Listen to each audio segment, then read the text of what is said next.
Mic check, what, 2, 1, 2, what up? We're gonna get live in about 5 minutes after I play these tunes. I've been bout my papyrus since I've been in it. Put me in the debate, you know I'm gon' win it. If I scream black power, don't get timid. If I say black city, I'm talking about Kemet. If I say black city, I'm talking about Kemet. Primary research and we done pushed it to the limits. All you dudes finished. The king counting cattle up with brother Reggie. When I'm in Oakland, smoking, bro, they love the Chevy. Back in the day, it was the spokes on the chariot. Long procession when the king got carried out to every spot. Woman looking nice as ISIS. I read ancient texts on my advice is priceless. Nubian gold, your ice don't entice us. Beating me harder than counting grains in your spices. Your heart was beating, but your brain dead. You're lifeless. Yo, they ain't nothing like us, yo. Don't try to make me mad. Make me smile and say you love me, man. That's real right there. Come on, you should listen to your main man's advice. Do a YouTube and apologize like Dice. On a back fade coming like the Antichrist.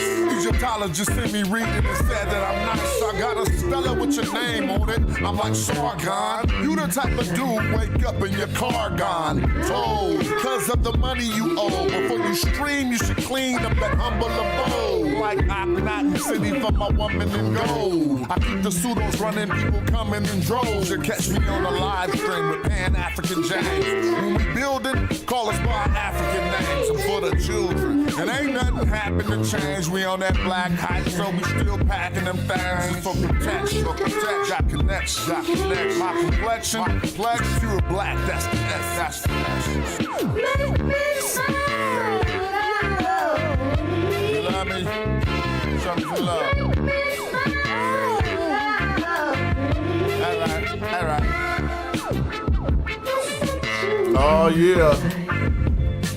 We're about to have another one of them informative shows. Teaching and outreaching. What's up with the people? Shout out to y'all. Let me know if I'm coming through cool. Y'all can hear me cool. I'm gonna play a slow banger and take the intensity down. I was too hypey yesterday. I was just kind of hyped because I was going at somebody who was like, black people ain't like contributing nothing. That'll get me turned up.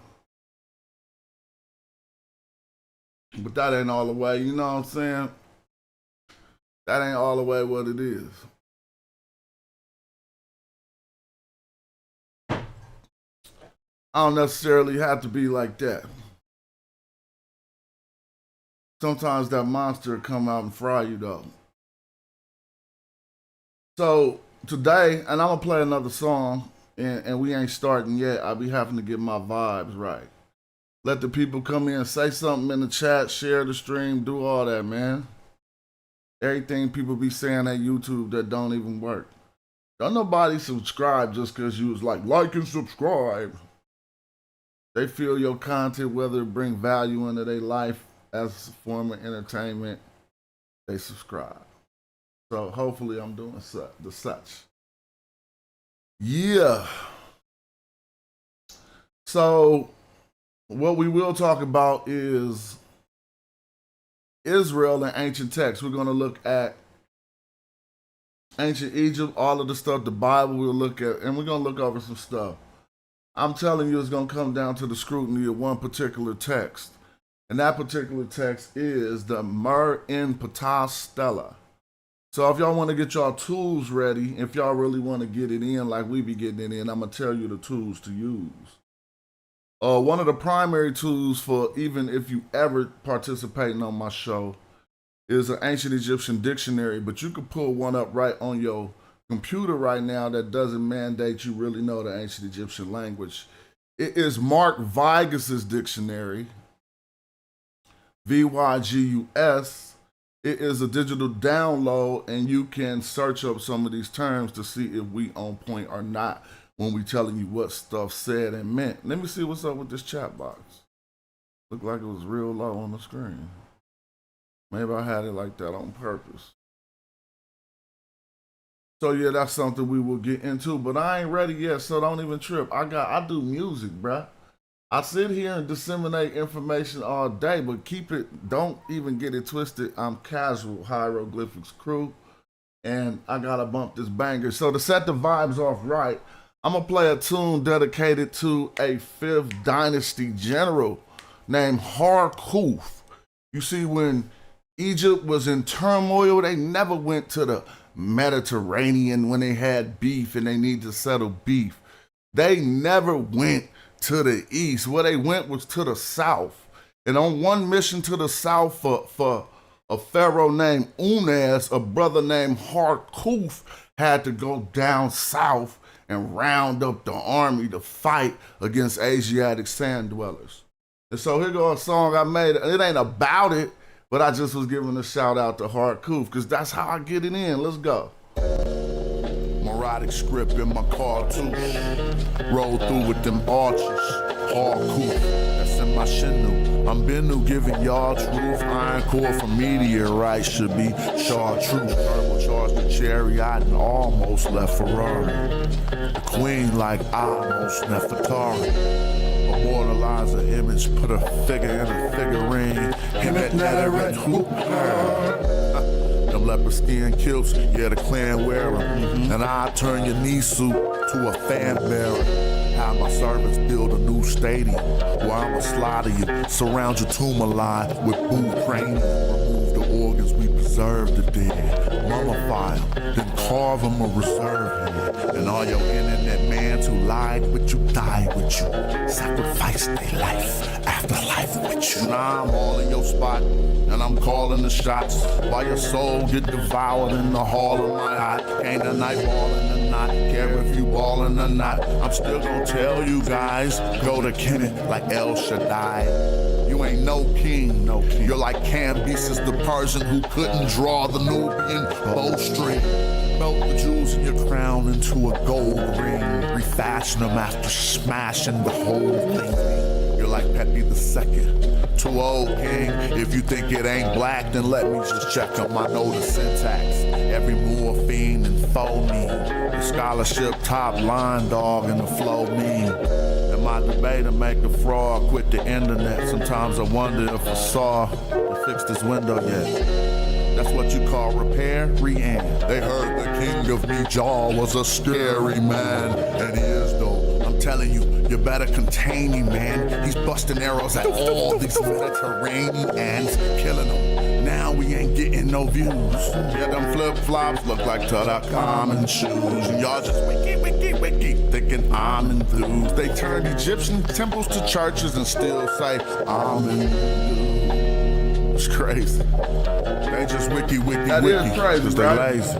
So they can call me pseudo, it don't faze me. The page monetized, so crushing you clowns pays. All right, just a little lug in there. I said they turned Egyptian temples to churches and still say amen. Dude, that's crazy. Y'all just wiki because y'all lazy. Page Mon, I don't know, but I'm just saying that is kind of crazy though, right? All right, look, that album is called Fights Over Egypt. I ain't even put that out through my label or nothing. It's just for you. It's just for people who study this information and be needing some tunes to rock too. But we about to talk about it. So you know, it's been a problem. Like I was talking about on the other show, it was a problem when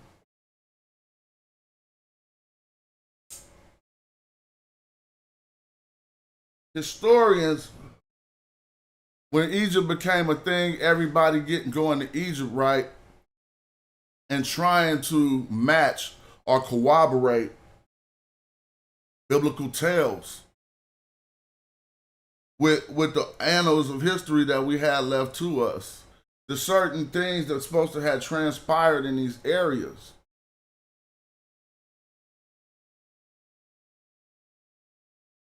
See, we had the Bible and we had, you know, our English translations, our King James Version in America. That's what we was getting. and that's what's supposed to be facts. And then we start later on, academia establish a few fields in order to really try to corroborate their stance on the Bible. One of the fields that got brought to academia, was biblical archaeology. And you have to think about the motive behind a course or a study called biblical archaeology. Biblical archaeology's main purpose is proving the Bible to be correct. Proving that the stories in the Bible actually happened. But it kind of backfired a little bit because two things really don't go together: fanciful tales and archaeology.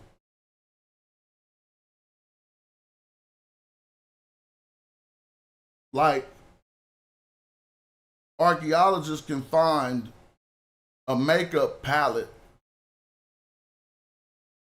from people who were putting on makeup 5,500 years ago. They can find an ancient fire pit. Like if somebody was camping out, pitched a tent,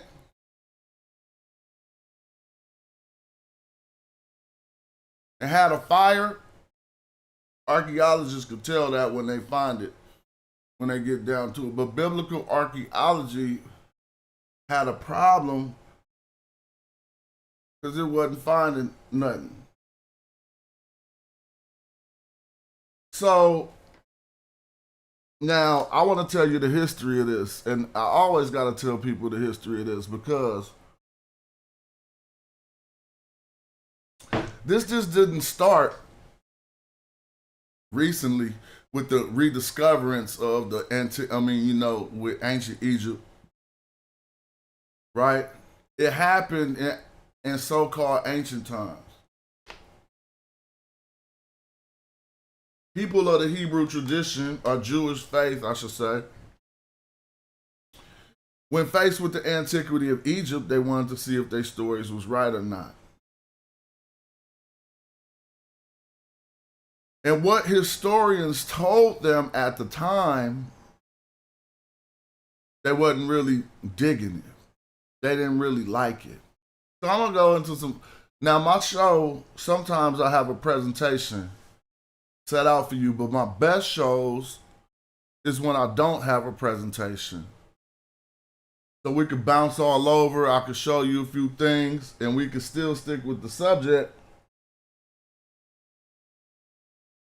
but allow me to use that format because, I might be looking for something. It might take me a minute or two to find something and it don't seem like the best presentation. But in all actuality, we just building right now. I didn't put this together in preamble. These are things that I've been studying over the years, and I'm gonna just try to find the best way to show you what I've seen to support the conclusions I've come to. And by way of, if you don't make it to the end of this video, I can tell you this right now. I'm just gonna do this in preamble and let you know this ancient text that we're looking at, called the Mer Neptah. That's what they call it. It's Mer in Ptah, the Mer in Ptah stela. It's highly questionable. But in the sense of biblical archaeology, this is the ancient Egyptian text that is said to contain the name Israel. Now, there's so much to say about what you see on the news when people talk about Israel.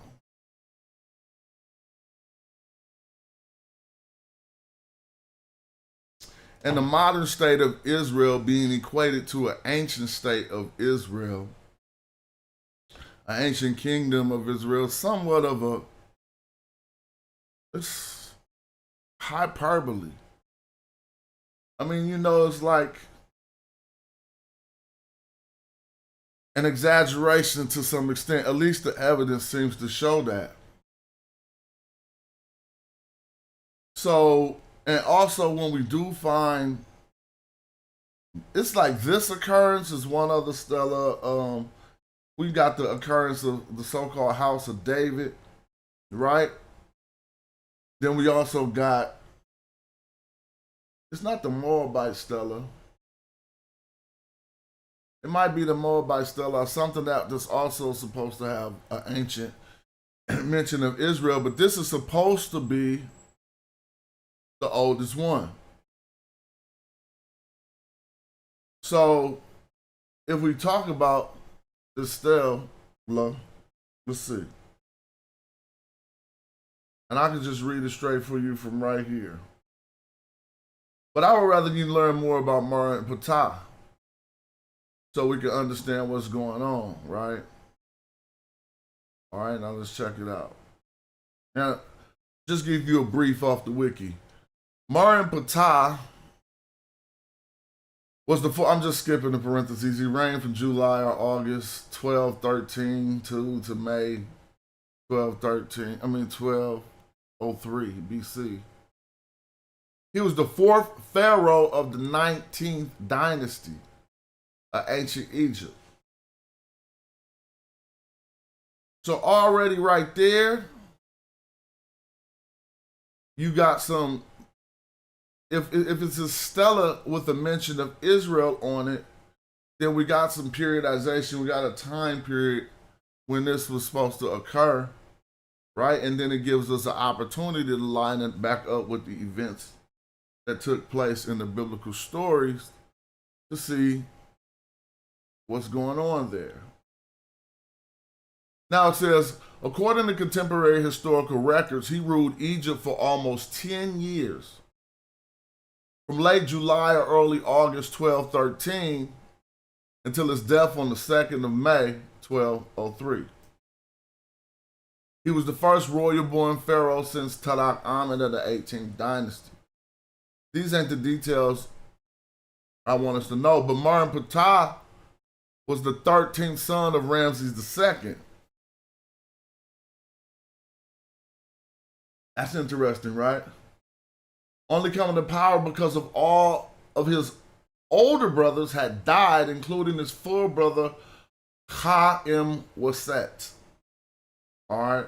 The spirit of Waset. Waset being Thebes. Chaim Waset was his brother.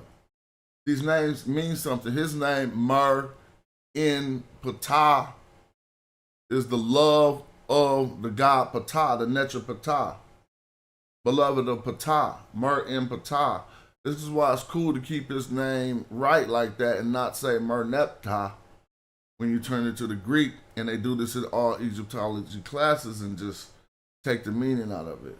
But anyway, here it is. He was around 50 years old when he ascended to the throne. He is arguably best known for the Mer Neptah, Mer in Ptah stele, featuring the first known mention of the name of Israel. All right? So that's interesting, right? So I've done research on this stela and I've came to my own conclusions. Conclusions supported by my knowledge of ancient Egyptian grammar and things that I can just show us quite readily that we did not know.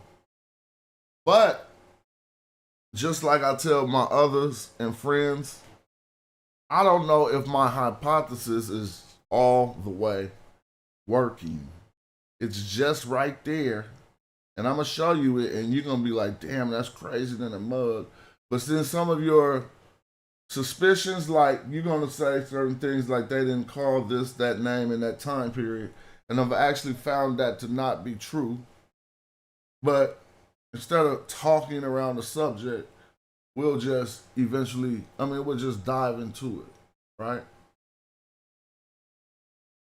So, like they told us, the first mention of Israel is supposed to be on this stellite, and said he lived from 1213, or he ruled from 1213 to 1203 when he died, right? All right.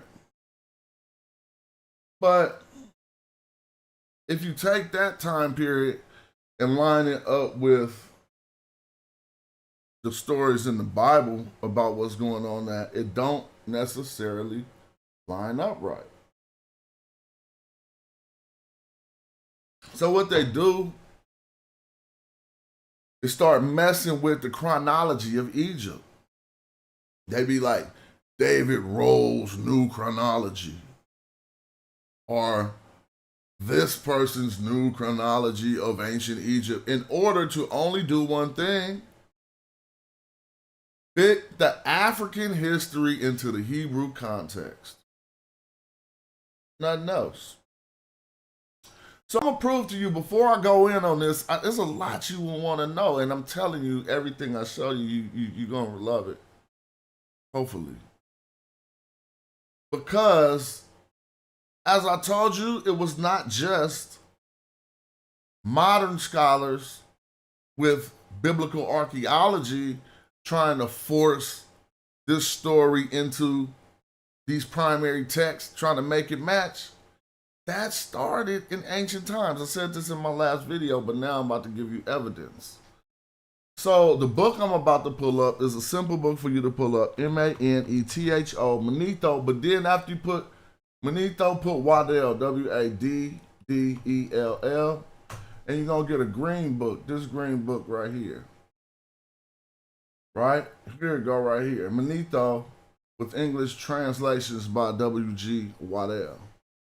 Now, this book, the first time I checked out this book, and it was so good to me, I seen Festo that day. It was back in the day, maybe 2005, 6 or something, right? And I was getting into my studies cool, but the internet was still not all the way that. You still had to hit the library for some certain stuff. So I found out that this book, and you can verify this by doing this. Go to check this mug out. Go to Oakland Library, main library, and check out this book. Just do it for the fun of historical knowledge.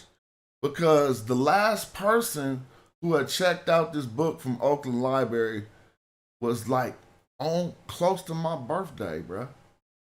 It was in 1974. Bruh. And then I go into the basement, and you know how you got to write your name on the slip? I'm the next person, Jonathan Owens, 2005. So I was like, damn, that's a lug right there. So now when you check it out, you could be next. 2025, but that's if you live in the Bay and if you in the knowledge. But don't even trip. I'm just going to show you why it was so important to me.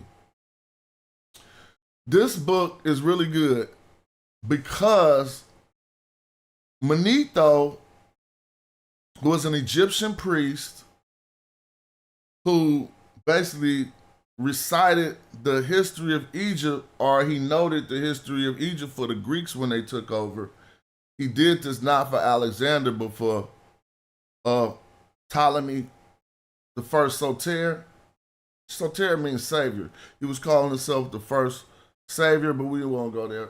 Ptolemy the first Soter, or Ptolemy, Philadelphia's, right?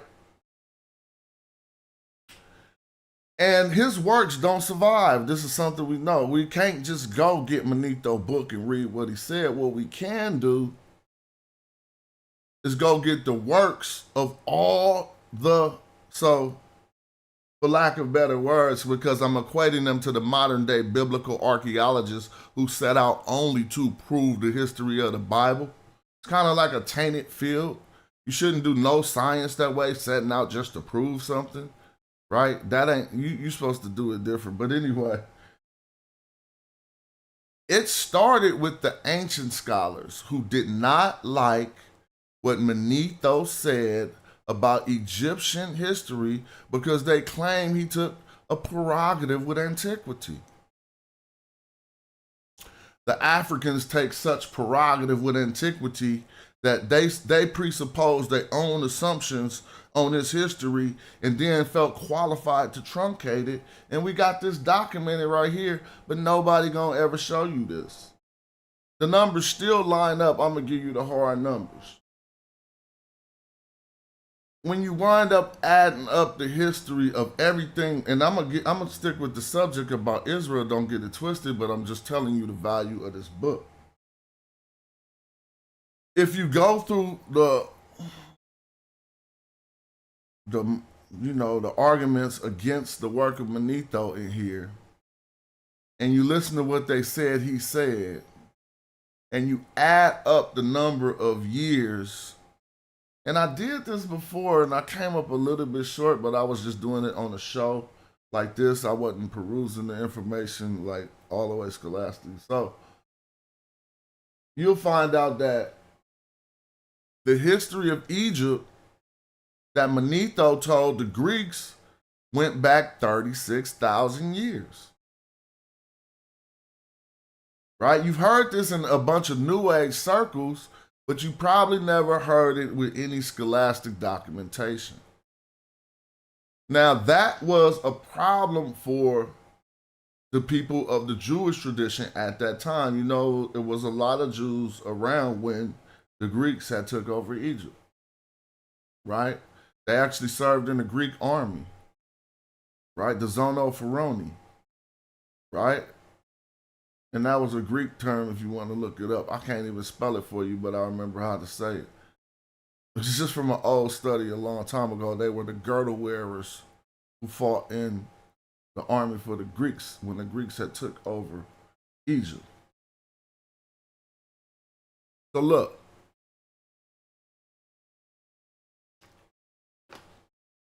That was the first problem.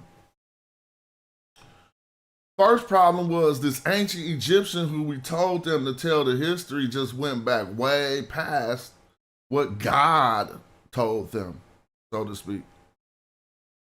You know, if you see, this is what people don't understand. You'll watch a person come on YouTube and you'll ask them, how old is the earth? And if they're of a religious certain indoctrination, they're going to land at about 6,000 years old. But they don't know. We can go back and look at the scholarship of the people who made that up. It's not like from the Bible or nothing. Certain scholars sat down and did the genealogy of the Bible, traced it back, and said if all of this is true, the world started 6,000 years ago.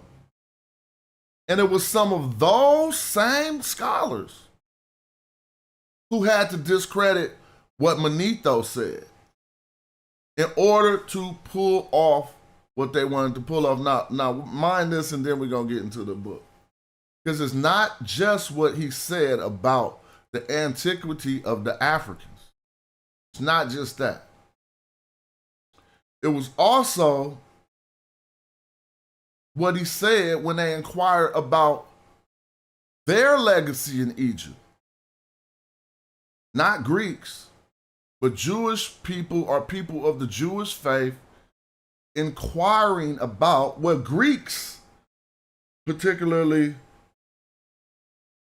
Ptolemy Philadelphus or the first Soter, inquiring about the Jewish tradition to an Egyptian priest who knew how to read the glyphs. Like, look around and see what you can find about Moses and stuff.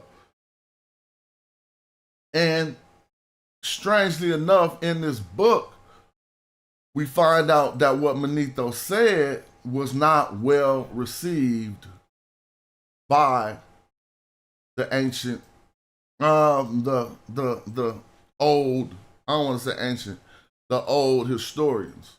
So what we'll find in this book by Waddell is a collection of the polemics or the arguments against Manetho, coming from all of from Josephus to Eusebius of Caesarea to Julius Sextus Africanus, and all of these early faith leaders who had to take this history first and put it in a box that fit into the Hebrew context. And secondly, they had to discredit what he said about Moses. Because he was like, what y'all talking about? Manetho was like, Moses? What is y'all talking about? Exodus, huh? He was like, what? None of that happened, but here's what you probably talking about. And we're gonna read what he was probably talking about right from the primary text. All right, here we go, right from the primary text. This ain't the primary text though. This is a secondary source, but still check it out. Now I can do a lot of readership, but I encourage you to get this book and dive into it. I'm gonna jump around it. And the first thing I'm gonna do is just show you in the book where it's saying what I'm saying before we get all into it, right? So I don't wanna have to read all of this, hold on. But these two writers stand alone. The Greeks indeed wrote from the time to time of the wonders of Egypt, works no longer extant, but it was long before the Egyptian successors of Manetho appears, Ptolemy of Mendes, probably under Augustine. I should have just started here. The writings of Manetho, however, continue to do what? Be read with interest. And his Egyptian history was used for special purposes by the Jews when they engaged in polemics against Egyptians in order to prove their extreme antiquity. So let's just stop right there first. Because you can get it out the book. I'm gonna make it bigger, man. You gotta be able to read it for yourself. You might think I'm elaborating. So I'm not making this up, that even in old times they was mounting their polemics against Egyptian history in order to prove their extreme antiquity. And I'm gonna show you how the divisiveness took place and why you got the date of 3100 BC as the start date of Egypt, bro. It's crazy. Now, if I can show you this with math and the math lines up, then why would you even question it? But so that he told you right there, it says it was of special interest. His Egyptian history was used for special purposes by the Jews when they engaged in polemics against Egyptians in order to prove their extreme antiquity. All right? So let's peep on how this was done. I can read all of this, but you just need to read it for yourself. I'm going to skip around and take you to what I would like you to see at the. So let me make the book smaller. Now, here go one thing I would like you to see. Damn. Got a business call while I'm going to take that later. Now, check this out. The Jews of the 3 centuries following the time of Manetho were naturally keenly interested in the histories because of the connection of their ancestor with Egypt. Abraham, Joseph, and Moses, the leader of the Exodus. And they sought to base their theories of origin and antiquity of the Jews securely upon the authentic traditions of Egypt. Did I make that up? Or did I source up hella quick?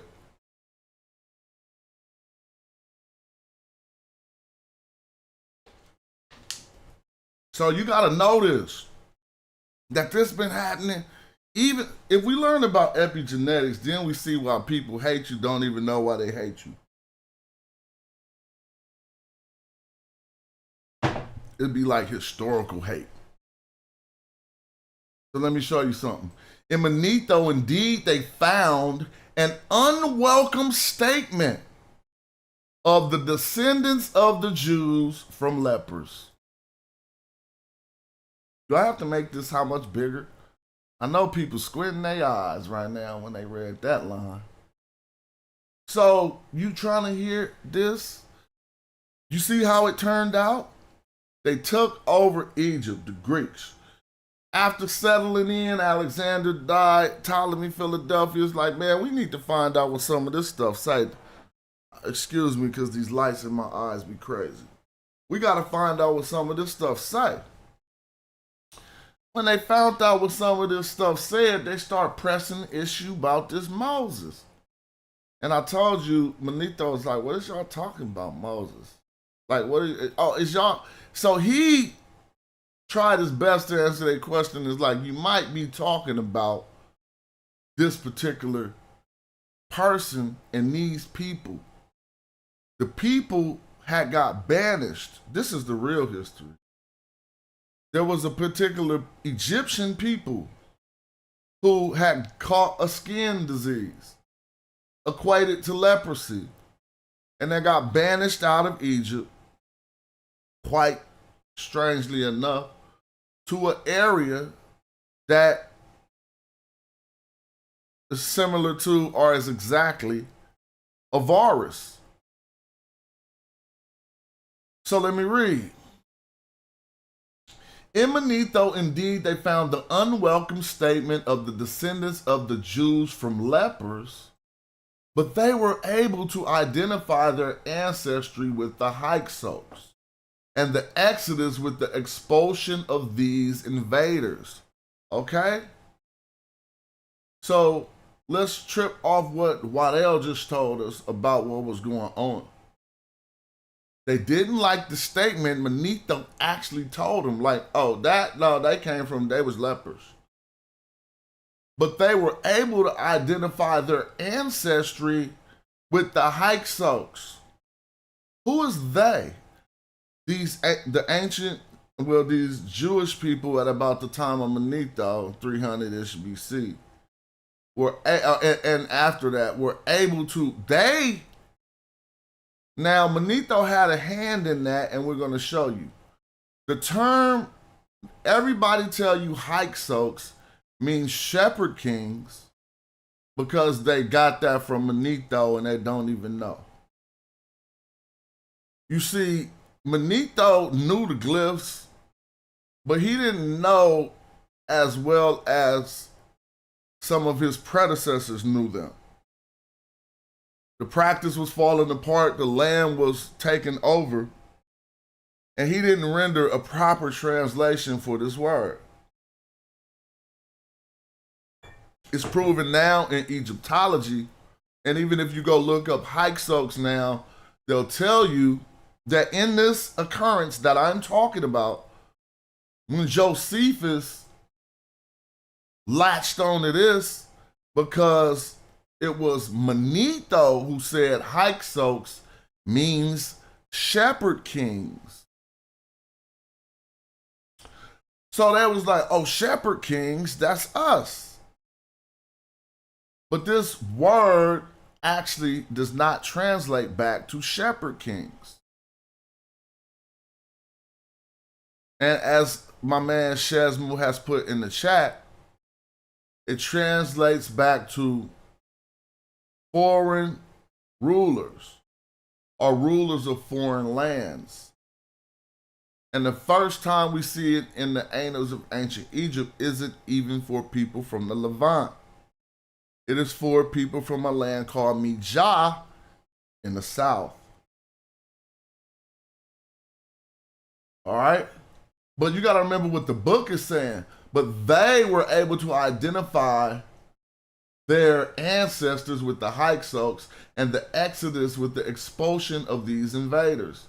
Now, they're not really invaders, but he's saying the Hyksos and the expulsion of the Hyksos invaders. Okay, cool. But you have to understand Waddell at the time period of writing this book, the knowledge in Egyptology was that the Hyksos were a people. We now know today, and you can look up in the newest work of Daniela Candarola. Excuse me, I mess up her last name every time. Candarola, something. Excuse me. But she's like one of the leading Egyptologists working with the Hyksos right now. And she will tell you, just like most news sources will tell you, the Hyksos were not a people. That's a misinterpretation coming from this source right here. Not from the Waddell book, but from the occurrence he's speaking about. All right? That Josephus, no. Manetho said shepherd kings. Josephus took that and everybody ran with that after that, saying that the Hyksos was the shepherd kings and they was the ancestors to the Hebrews. Well, let's keep reading and then I'll skip forward again. The efforts of Jewish apologists account for much rehandling, enlargement, and corruption of Manetho's text. And the result may be seen in the treatise of Josephus, see? In Contra Apion. All right, so y'all can continue to read that, but I just wanted to show you the quote about Manetho saying they descended from lepers and how they did not like that. So now if I go in here and I'm going to try to find the actual statement on Moses to show that this stuff did not line up.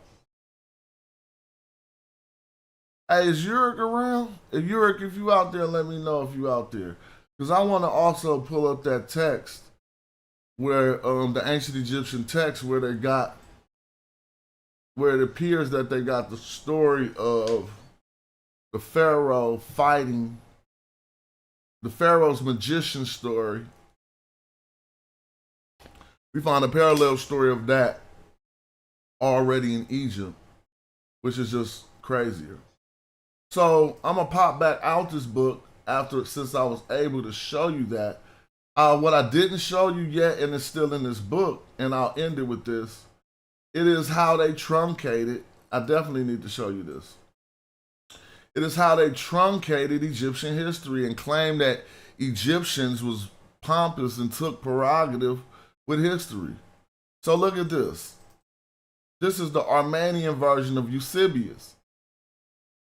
Now, when you see this right here, all of these terms are Greek terms that, like, I don't know where gods come from. Demigods is a Greek concept. Dynasties is a Greek concept. It's an Egyptian concept. It was coined by Manetho, the same dude I'm talking about. He made up this term so they could understand how the families of Egypt would rule.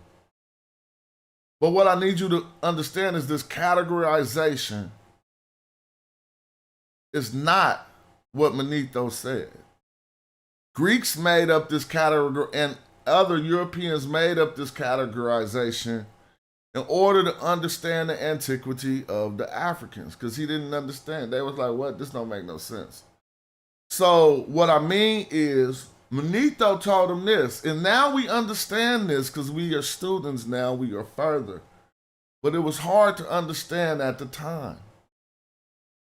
I'm just going off memory. When I read the text, it'll be slightly different. In my memory, Manetho was like, the first to rule Egypt was the Shemsu Hor. And the Shemsu Hor ruled for 1,000 years.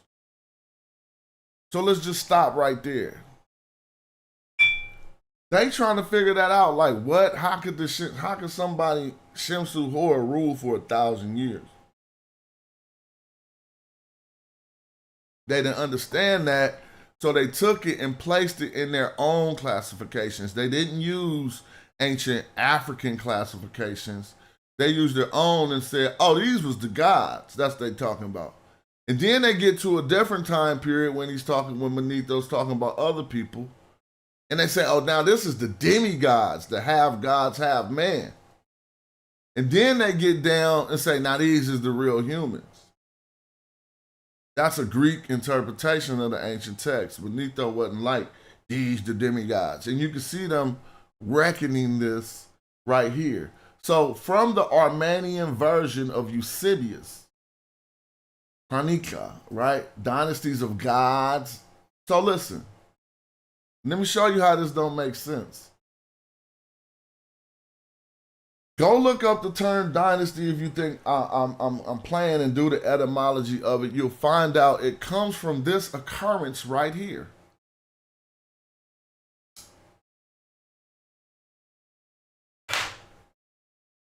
The term dynasty is here so that Greeks could understand how families of Egypt ruled. Manetho coined that term. Just, you feel me? So now, if a dynasty is a family of rule that ruled Egypt, how does dynasties of gods make sense?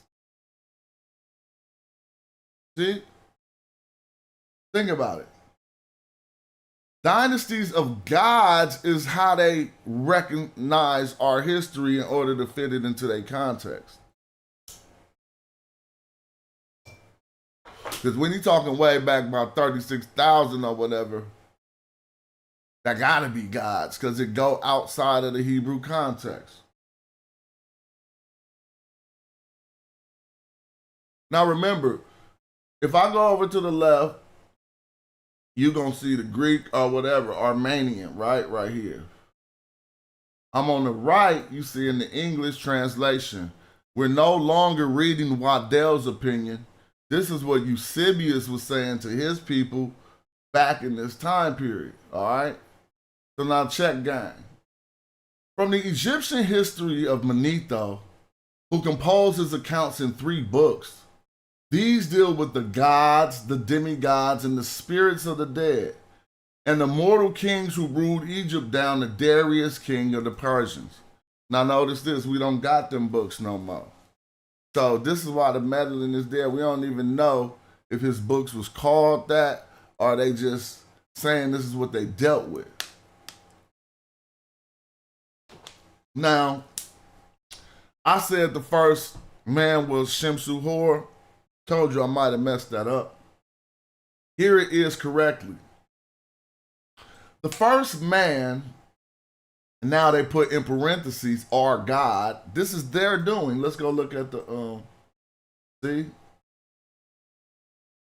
He actually doing that in the primary. The first man is what Manetho said. But they calling him a god. Our God in Egypt, thank you, Yuri, was Hephaestus, who was also renowned amongst the Egyptians as the discoverer of fire. Now let's just go to Hephaestus and I'm gonna show you something.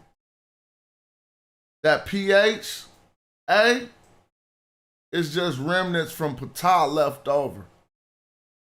Hephaestus is, I'm just saying it my way. You probably could say it however different. I think I'm saying it right. Hephaestus is the Greek version of Ptah. So I'm going to go to this footnote number 1 right here at Hephaestus, and let's see what he says. The pre-dynastic period begins with a group of gods consisting of the great Enid of Heliopolis in the form in which it was worshipped in Memphis. He don't say nothing about that Hephaestus though, but that's what he's saying. Who was also renowned amongst the Egyptians as the discoverer of fire. His son Helios, now y'all know who that is, Ra, right? He wasn't saying these Greek names. Was succeeded by Sosis. And damn, I don't know who that is. I'm tripping. And then follow in turn Kronos. Now I'm falling off because I ain't remembering all the Greek gods. But that's not my duty. I just like to. So let's go back and see. Osiris. So who was Osiris after? All you got to do is the Ennead, and you can line these gods up. So they say Osiris, Typhoon, brother of Osiris, and lastly Horus, who is Horus, the son of Osiris and Isis. Now look, these were the first to hold sway in Egypt. But they saying they like gods. How you supposed to reconcile that? Now let's look at this. Thereafter the kingship passed from one to another in an unbroken succession down the bites through 13,900 years. But that's not including the reign of these gods that they wrote off and said, oh, these was just gods.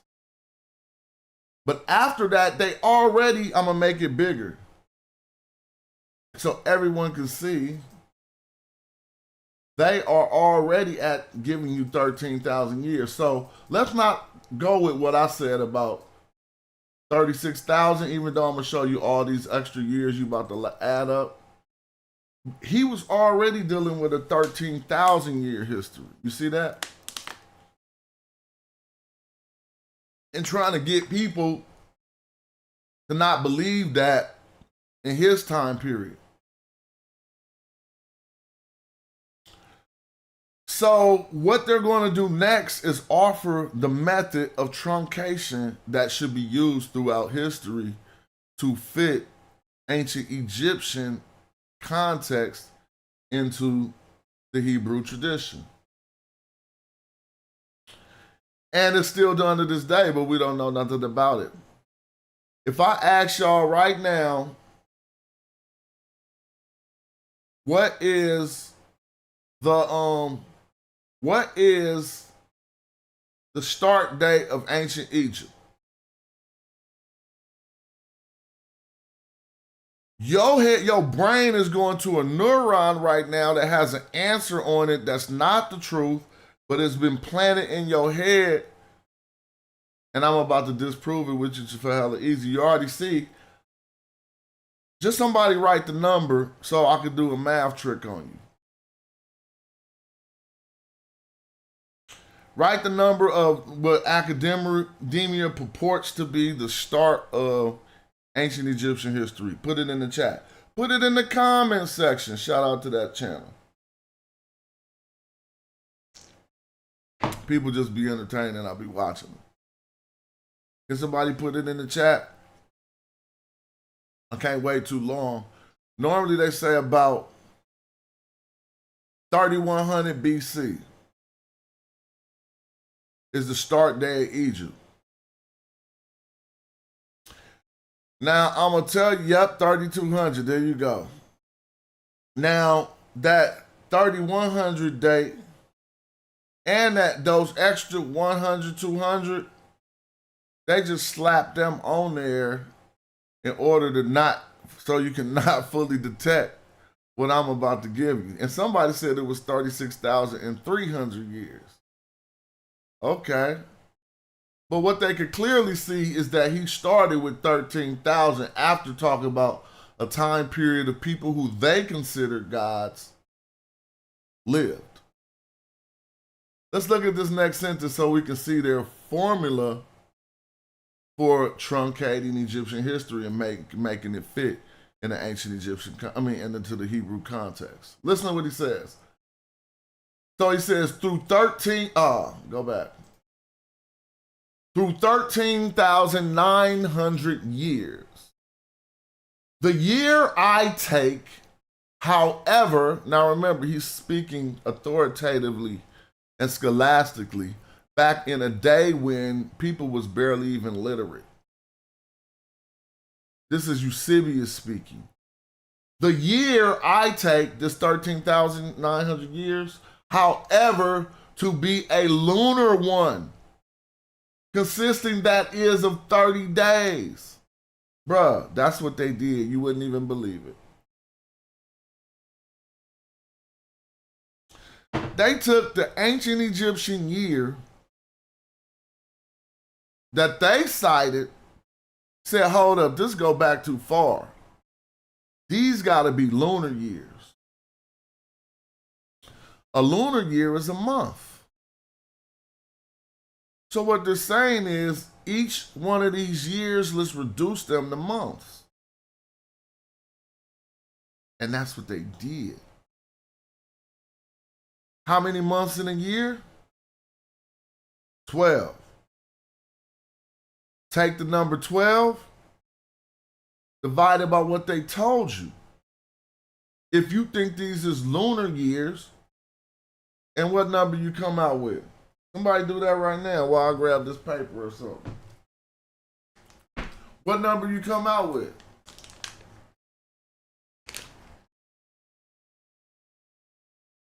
If you think they was talking about, if they said 13,000 years, not 13,009, look at this easy math problem. If you think 13,900 years was somebody's history, then someone say to you, those ain't solar years, 12 months. Each one of those years of the 13,900 years is not 12 months. Each one of those years is a month. So in order to know how many of these was a year, you simply take how many months is a year. If I seem like I said that wrong. In order to get you to see. So I need to say it right. Not in order, if he's proposing that they're lunar years, and you want to find out how many Julian years they is, then every 12 of these is 1 year, because they really months. See? So they took 12 years of Egyptian history and reduced it into 1 year. Now, if what I'm saying is wrong, the math shouldn't check out. So let me pull up a calculator.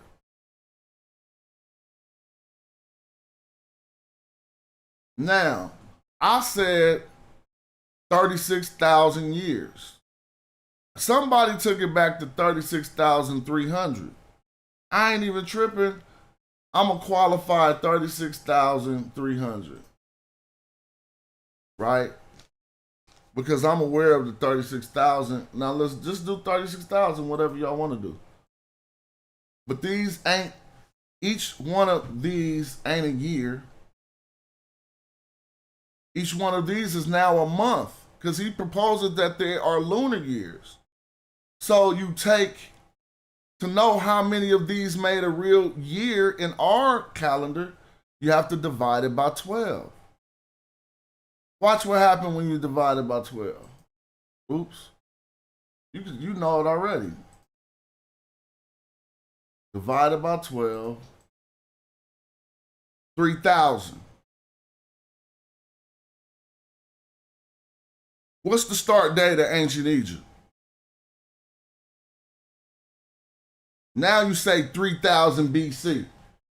And then they pushed it back. They was on 3,000 for hella long. It was too obvious. Then they pushed it back to 3,100 just to wiggle that up.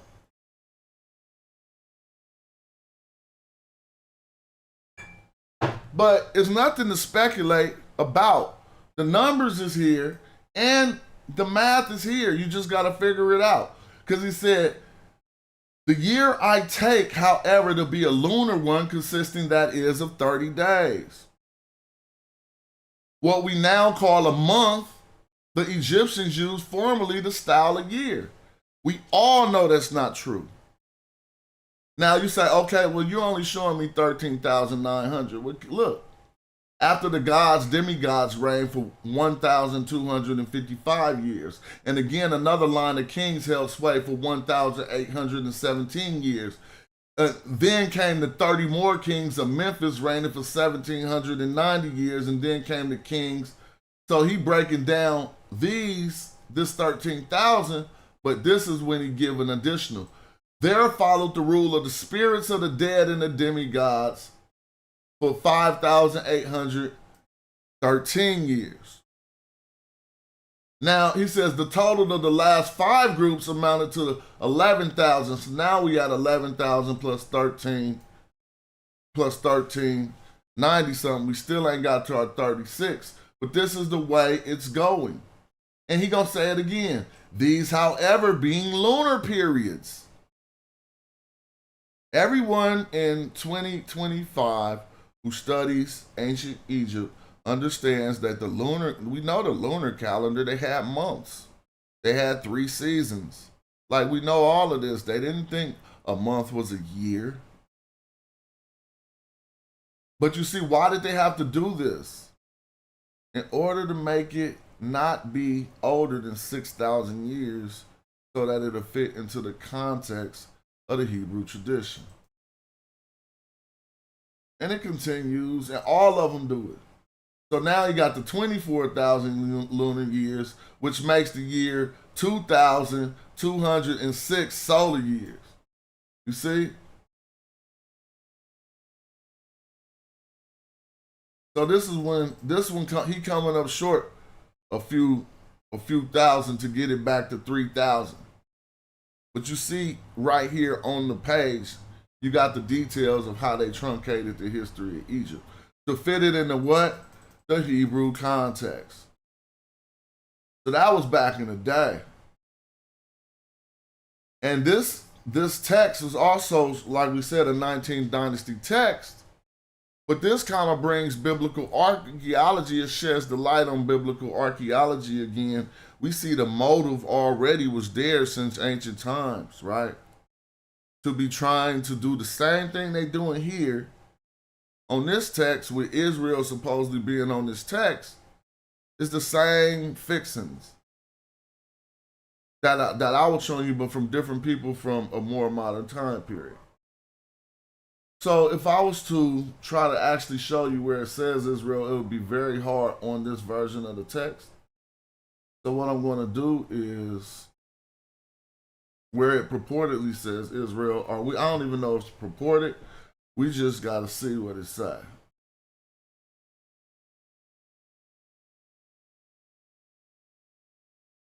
I'm looking for this other version of it, sorry.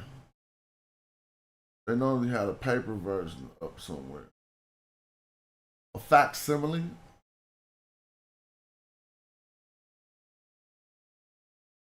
But, oh, that's because I'm on Marin Patah and not the Marin Patah Stella. Hold up. Here we go. Now, there's a book by Flinders Petrie that,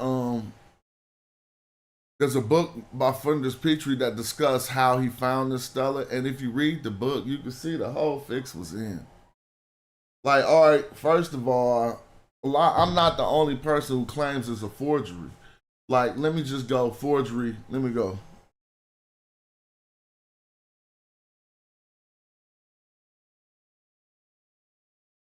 And I'm not claiming it's a forgery. I just want y'all to see the nature of this text. A possible this is at the AI overview. Okay?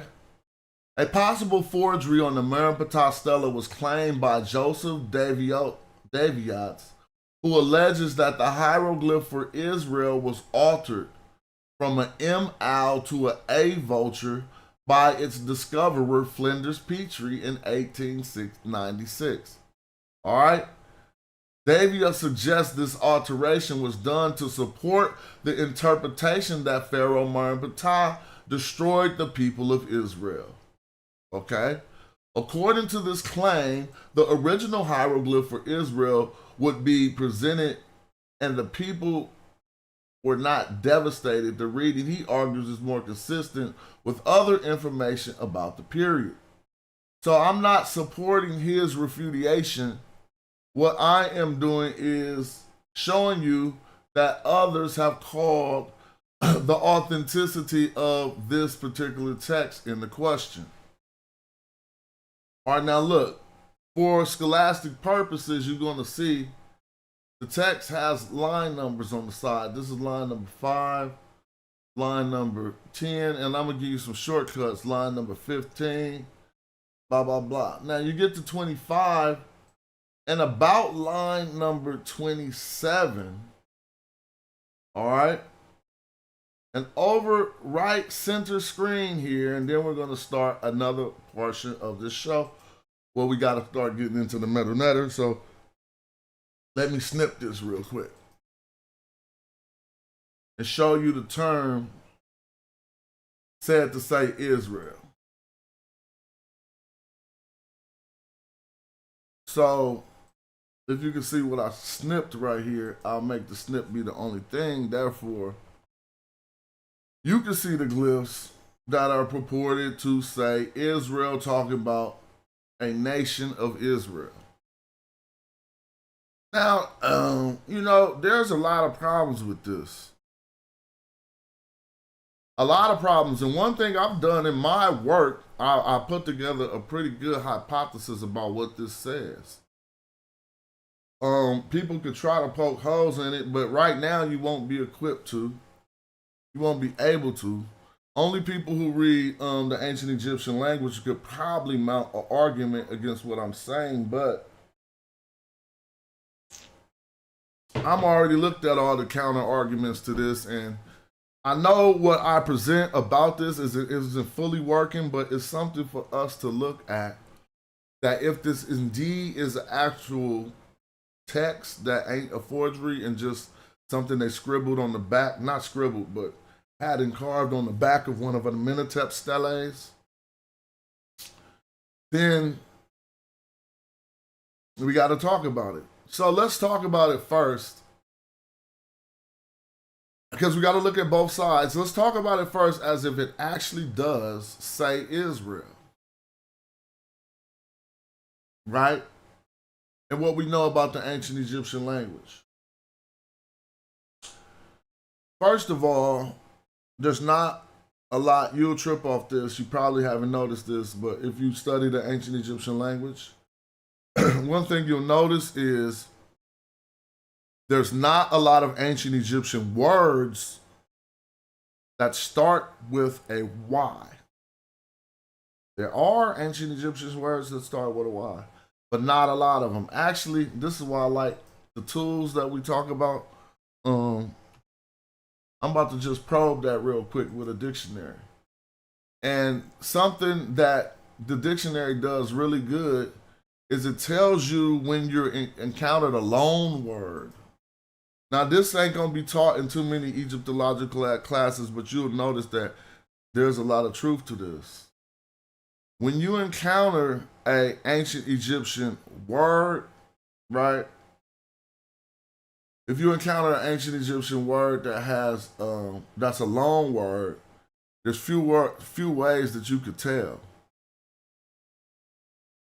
And just because if you ask the people who know the Medu Neter, what's the ancient Egyptian word that starts with a Y, right? So I just type a simple Y into the dictionary. And they're saying if you see 2 reed leaves by itself, okay, and this will be significant to the probe we're going to do in the inquiry and everything. Shout out if you like how we be building on this channel. Subscribe, because this is all we do. Now look, this is just one rendition of 2 reed leaves that could mean to agree. Here's another rendition that means to injure the eyes, okay? None of these are what we're looking for. This is more common. EE. This is the EE, or when you say Imhotep, this is at the beginning of his name. It's E Imhotep. It's like I come in peace. Want to come in peace.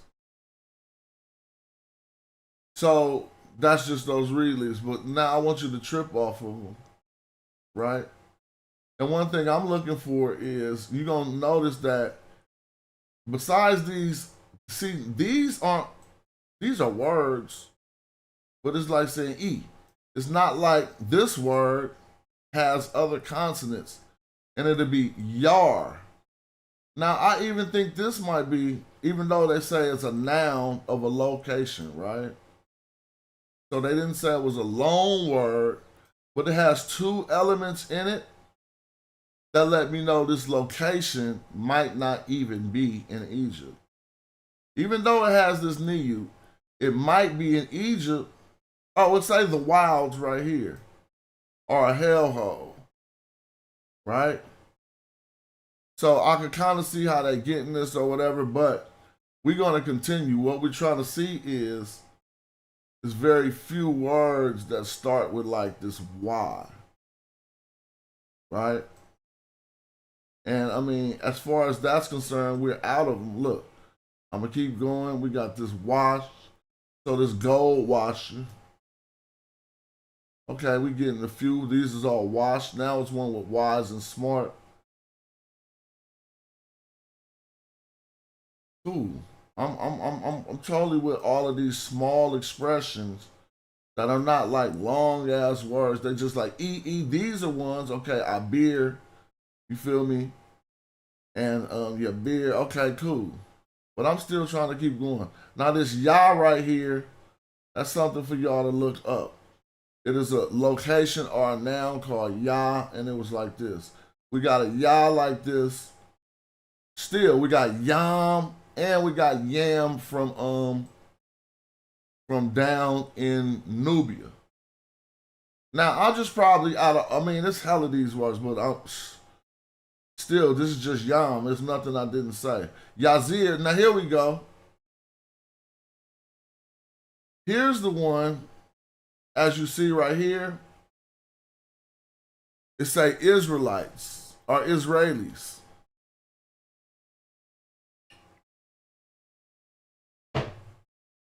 Now, because the dictionary is more exhaustive than what you might see when you're doing philology, we've seen a lot of instances of words that appear to start with Y that wasn't even classified as loan words. But they didn't classify this as a loan word either, so they probably not even had to doing that. But what you will learn philologically is sometimes, because even in looking in this text, some of those words are often associated to other things. But look, it appears to contradict what I'm saying, and we now at the end of that. It appears like a lot. Man, this dictionary is thousands of pages big. And just that 2 pages of entries with words that kept repeating themselves, like a sea, a stream, a stream, a stream, it'll lead you to believe it was hella words with a Y, when actually these keep repeating. See? But nevertheless, that's just a small something to note, right? It ain't the biggest thing to note. And another thing that scholars point out about this is we don't see, when you're talking about a nation, even on the same text, let me show you. On the same line, I'm going to make it bigger so we can all peep game. When they're talking about a place, look what they put. It looks like an E laying on its back. It's actually representative of mountain regions, an ancient Egyptian term kasat, used as a determinative to let you know that this name in front of it is a foreign land. So watch, it's one right here too. See? Oh, hold on, I gotta scoot it over. There's one right here too, see? So this, now the cold part about it is, they say that this place is a location in the strip called Gazir. But depending on how you translate this could very well say Gaza. All right? Because they used to use this DJ sound to represent a Z in transliteration. Now I heard arguments by stupid politicians, and I say that word too much the other day, because I was just mad at the little races online. But from certain like politicians who are arguing their APAC stance, right? And they think they got talking points, and they be like, Palestine wasn't ancient or something. They made that up in the 1900s or something. Israel goes back 3,000 years. Oh, that's not true. First of all, this question is called in the question. This text is called in the question. But if you look at this text, before the mention, the purported mention of Israel right here, that isn't even a nation. Look at the determinative. This is the determinative. The determinative helps you know the category of a word, right? So look, what's this word category? Don't you see two people and then three strokes under them? This is a people group, right? Right here. This is some particular people. That's fine. If I said first we're probing this as if it actually says Israel. If this is a group of people called Israel, let it be known that they're not a nation.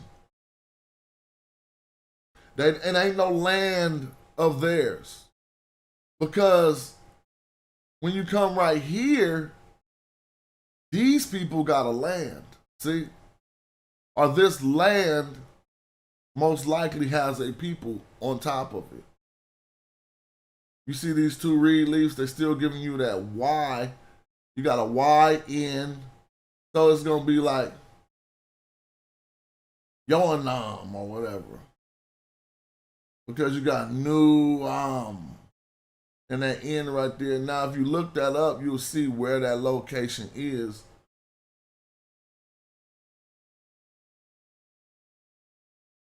Yeah. You'll see what. I can show y'all this location. But again, here would be what we call Gazir, which don't make no sense. And it seemed like the fix is in that they're trying not to say Gaza. If you look up Gazir, it's actually a place in Palestine. But it seems to be irrelevant. And I'm like, how is they trying to say they was talking about Gazir in ancient times and didn't know about Gaza?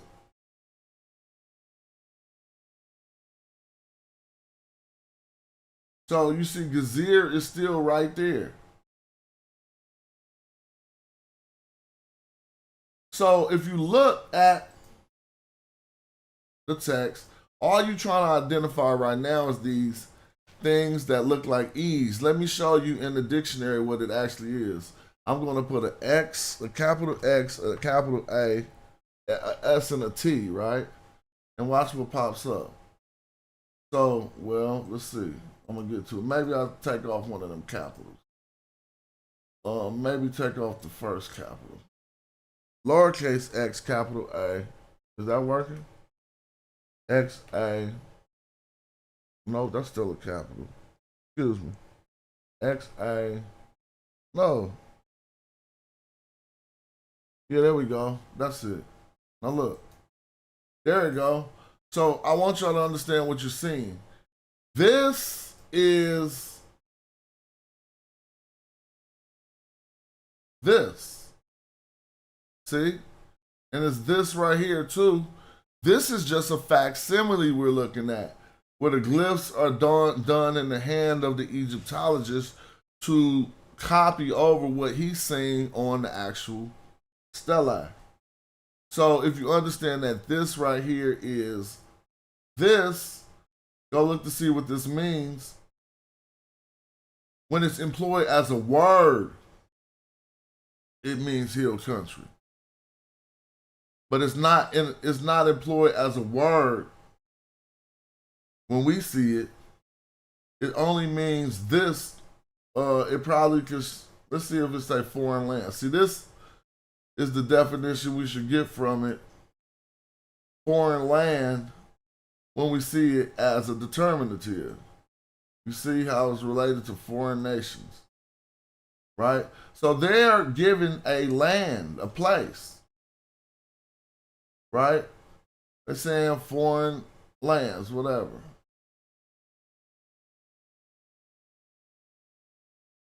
Now look at this.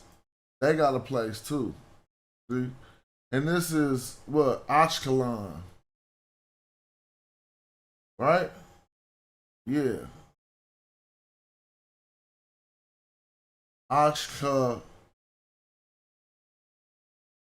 It don't look like it say Lam, but it's Ashka. No, it looked like Demi, but if you look this up, this is Ashkelon. Right? So if you look at where Ashkelon too was right there in the Levant. But why Ashkelon has a foreign land symbol? See?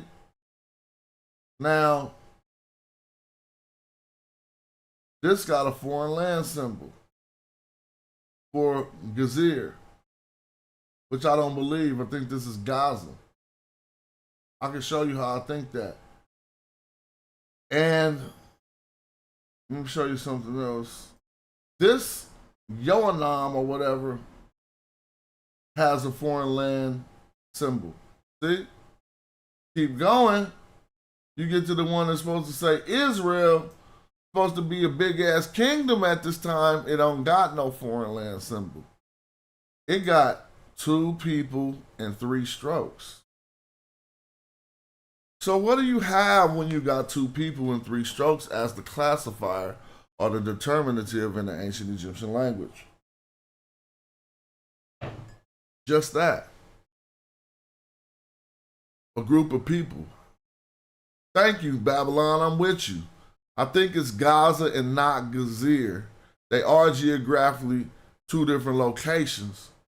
This stream is about Israel in ancient texts, whether it's there or not. All that stuff. Right now, we're looking at the Medu Neter, the ancient Egyptian language. What you see center screen right here is claims that it say Israel. I don't think it say Israel. I'm about to put out my hypothesis again and see if y'all could dig it. Right? All right. But one thing we notice in here, everybody can see this is a man in front. That's a woman in back. These are 3 strokes to make that like a people group.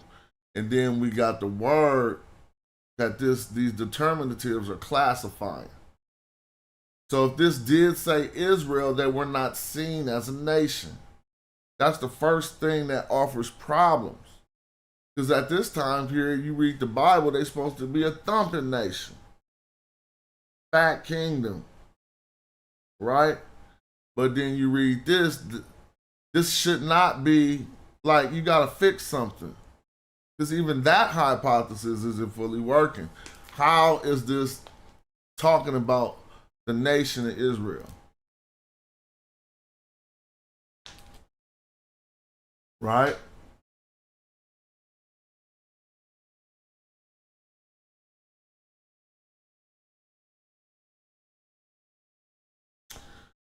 We can read this in the ancient Egyptian. It probably would just be trying to display some knowledge. But this is the portion where they basically say his seed is not. Now, talking about this group of people, how do you want to interpret that idiom? Talking about they've been squashed or something, bad or evil, seed not. Correct F. Right? It's like the cat, I can show you all these words in the dictionary. The cat bin Peretef. If you look at the translation, this is the part where it's saying his seed is not. Supposed to be laid to rest in this, are non-existent right there. And this is the seed, and this is it. being bad or something like that, right? But this means like to destroy. So let's look that up. FKT with the bird under. Remember that. Let me show you. It's like you see my mouse. FKT. All you gotta do is go to the dictionary and then go FKT and see what word we see. Now, why is they doing me like that? FKT, because they probably want me to have this Y on it? No. Let me see if we find it. Did I read that wrong? Let me see. No, I didn't. Um, I remember I transliterated this. I want to find this word for you though. So let me do something different. I'm gonna I'm gonna do something. There you go. See. So what I had to do was take the T off of it because the T sometimes is suffixed on there. But you see the F and the K, right? The T is just matching the gender of the nouns that came before it. So I looked up the root and it means to be wasted. See? Through oppression. So that's what they are saying, that when they say it's desolated or laid to waste, right? Well, that's where you get that feck, that FK. So if you come back to the text, you see the snake and the jar, right? I mean the snake and the K bowl. Come right here, you see the snake and the K bowl, but it got a T under it and a determinative that lets you know that whatever this action was is bad. This is like a evil bar, so you know that this desolation that happens, and it even says bad right here. This word is being. Being, look. You see a foot? This is a foot. And then this is like some waves of water. The consonants are B-N. Now let me show you it. Take B-N and put it in here. It's going to say evil and bad. Right? See, look. None of these bins don't be, you got to make sure you got the right word. So how do you know when you got the right word? Well, first you look at the grammar class. It's not a negative particle in the instance we're looking at, but let's look at what it is. It's an adjective, and it should say something like, it should say like bad or evil. Oh man, let me see. So how do I get them to show this being? Do they want me to put an I, a J in there, dude? Nope. They want me to put an I in it? Nah, they tripping. Yeah, they do want me to put an I in it. This is just the difference between transliteration and whatever. You see how they wanted me to put the I in there? Nevertheless, oh, shout out Cobb, I appreciate you. Nevertheless, you see Ben is evil, right? And you don't have to see this middle glyph. You can just see the boot and the end. See, look, Ben, and then this bird sometimes let you know they talking about bad stuff. So Ben is just, I don't like to say evil, but it's just, okay, evil. It's bad stuff, Ben, right? So you could go see Ben right here, see? Now, so it's not like they evil got wasted. He's just saying they got wasted badly. They got destroyed badly. Then it says Peret F.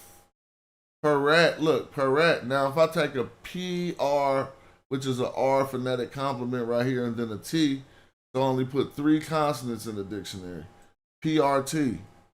PRT gonna mean, a lot of times gonna mean to come forth. But this is the one we want, actually. It went to the first one. This is just a different manifestation of it because they use a gardening tool, which is called a merho, to discuss it as a seed. But watch what happened. This tool will change, and this will still be a seed. And it's gonna say PRT, watch. Let me go back.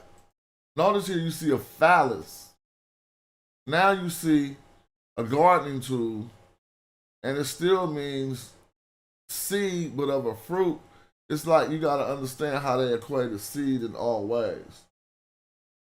You'll see a month or a season called, look, the month of Peret. That's like the month of coming forth, but there is a whole season called Peret. That's to come forth, how a blossom emerges from a seed. But you can see Peret here is seed, but it's also semen. So now you can see how the ancient Egyptian concept thought, but if you take the phallus off and put the legs, it simply means to come out or to burst forth. See? But we got, these are all pari. We're looking for it with a T on there. When it's got a T on it, it's going to be an actual seed at certain times. We already seen that one. Peret seed, it was the first one that popped up. Right? There you go, right here, too. Now, how you know it's a seed? Because represents a mineral, this determinative, this small circle, especially if it's encompassed by three dots like that. So you got these 3 dots under one circle. This is the mineral, and this is the abundance of it. Whatever this word is something like a mineral or something earthly like a seed. See? So now if we came back to the text, notice you're going to see this open box, which is a per. It represents the PR consonants. Then this T right here. Now look. See? Right here. That's Peret. So this is his seed. Remember, he's laid to waste. Now, so they're using this for the negation of his seed. Because they say in the translation, his seed is not. But this just says this is a suffix pronoun. Here it's on the seed. And then we got bin. So it's kind of like his seed is all bad. Basically like he got destroyed. But here's the part that's going to take you to my particular hypothesis that I worked on with a few people that you see in the chat already talking about it. All right. Now, what they say at this portion of the text, notice we're stopping at this F right here. We're going to start up reading. Right here at this is a KH sound like. But I want you to see, you see the same little heel glyph under here? So before I read this word to you, you can look at the classifier and already see that this is a location. Right? This is a present, this is a location because it is determinative. So if we work out this word, this is the ancient Egyptian way to say Syria. Now look how this matches. What I'm about to teach here makes more sense than saying that former word we investigated says Israel. Now look at the playing field. First of all, you won't be able to tell me that the word I'm going to say that it says wasn't used at the time period, because your argument is stating that this is the first time we found Israel. So that's saying that wasn't abundantly used. You could have found it close to its inception. Right? Yeah, this word right here definitely says Syria, but I want you to note that Syria was not how you said this in ancient Egyptian. In ancient Egyptian, you pronounce this Karu. Karu, right here. Karu. Now, how do I prove that? I come to the dictionary. And what I'm going to type is a X, a R, and a W, right? Now, this is Karu like the voice, but hopefully they take me to Syria, right? You got to know the difference.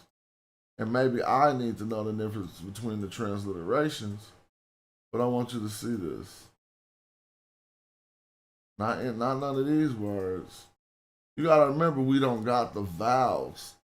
So a lot of these words could have indeed sounded different and just had the same consonants. But I think I need to put a capital X. Since I went through so many of them, I'm gonna keep going.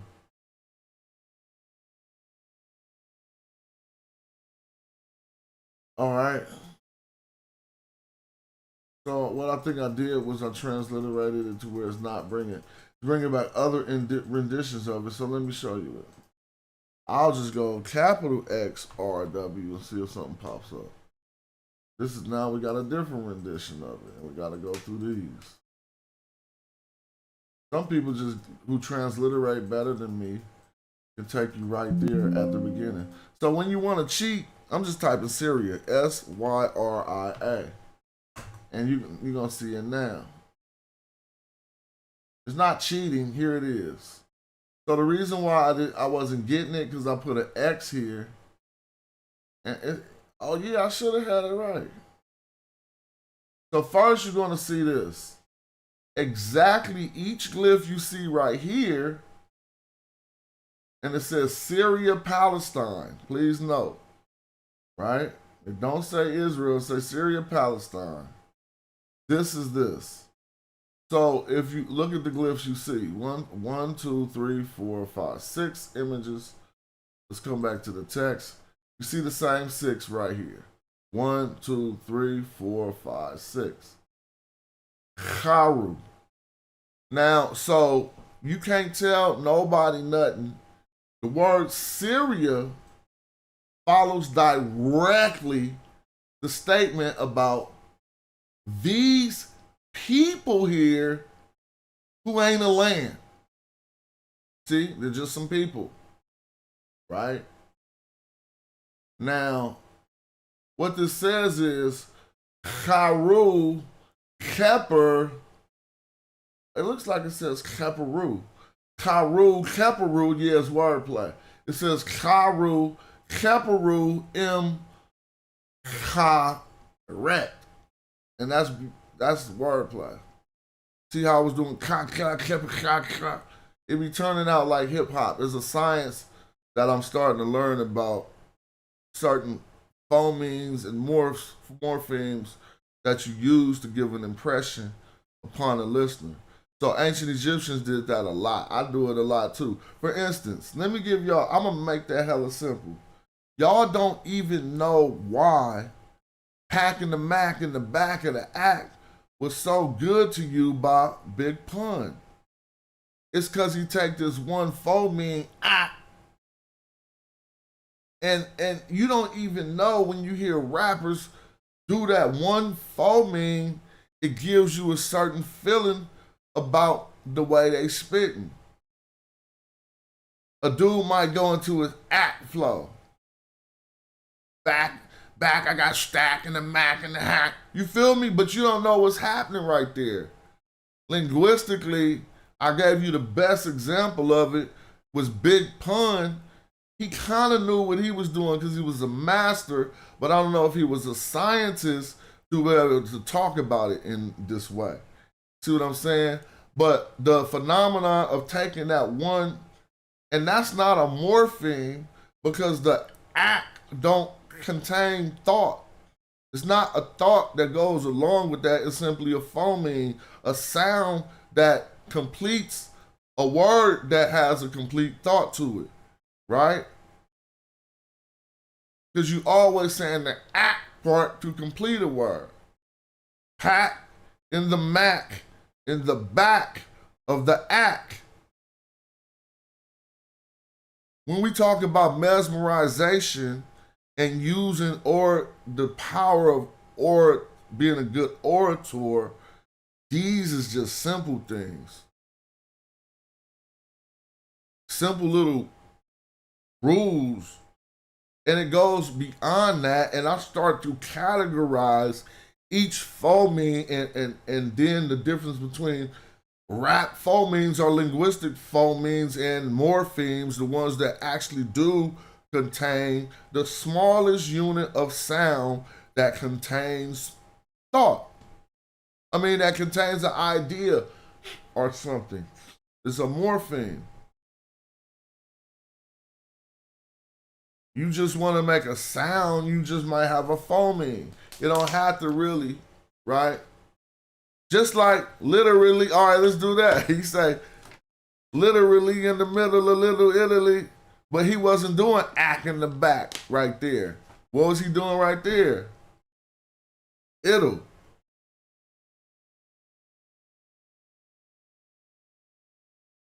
All of these things give us a different sound reaction when we hear them, and ancient Egyptians were some of the first to do that. I understand it and recognize it because I spend the majority of my life focusing on that, so I notice it when I hear it. I'm like, damn, they was doing that in ancient Egyptian. So he doing it right with this line where he says, Karu Keperu, right?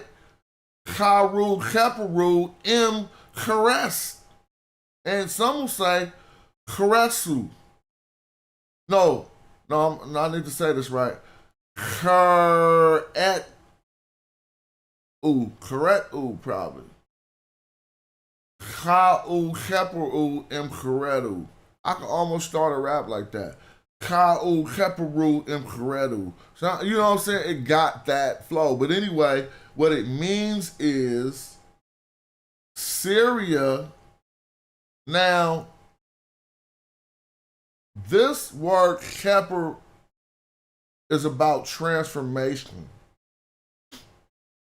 and change.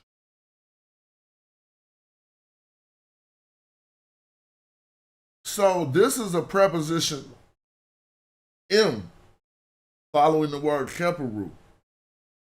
It's literally, and this final word is a widow. But I need y'all to trip off something, because there was a scholar at Oxford. It was a scholar at Oxford. I had to contact him.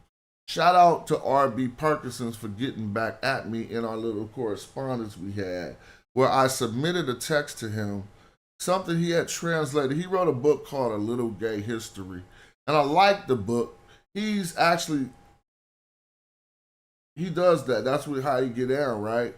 But the reason why I like the book is because there was once a scholar named Paul Robertson who was actually an active transsexual or what have you, and he is a scholar too.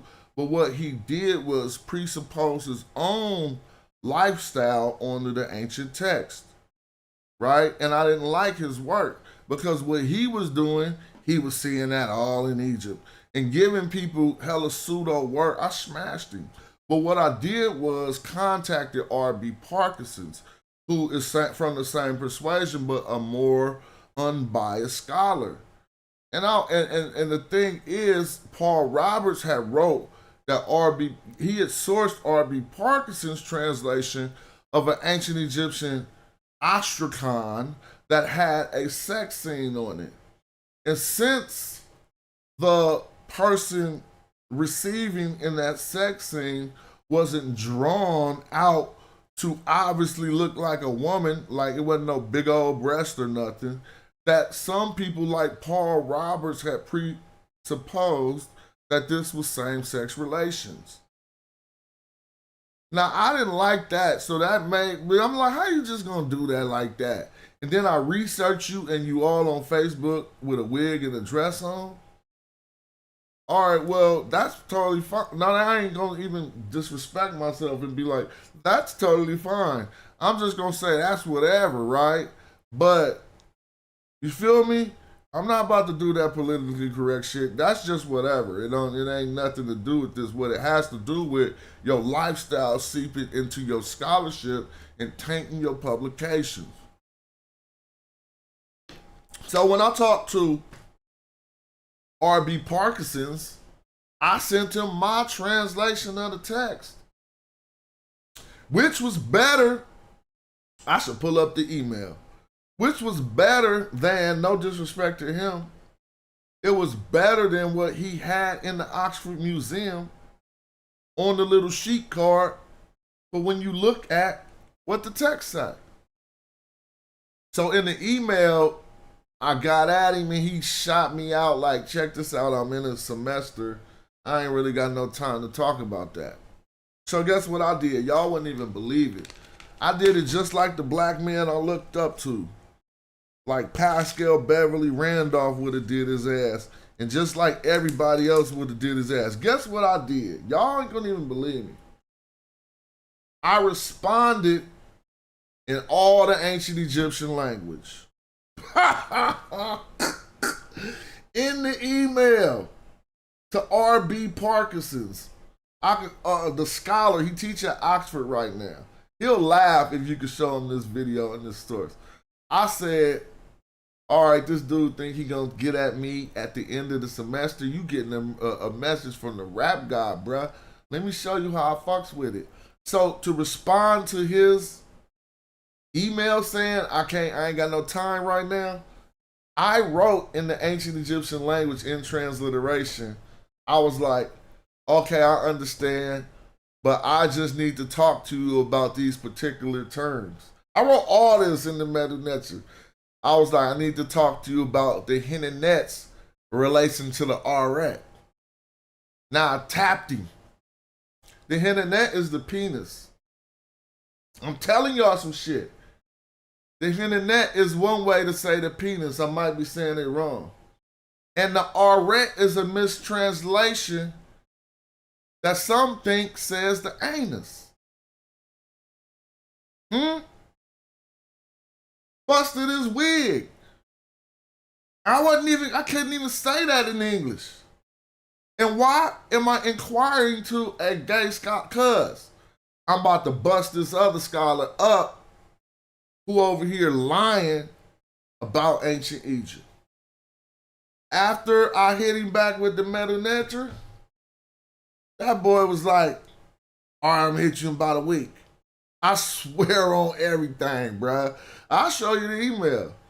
He read what I wanted him to read, and then in a week he hit me back like, you right, I'm sorry. He didn't say I'm sorry, he didn't apologize, and he didn't say I was right. What he said was, man, I had a really hard time translating that text. I didn't put the correspondence in my first book, but I published my translation of that text. I'm about to pull it up before I'm showing you why that's relevant to this. All right, it's so relevant. And this is, I know I have to talk for hella long, but you need to peep game. Rap God WordPress is my blog. And a long time ago, you're going to see I have an article on here.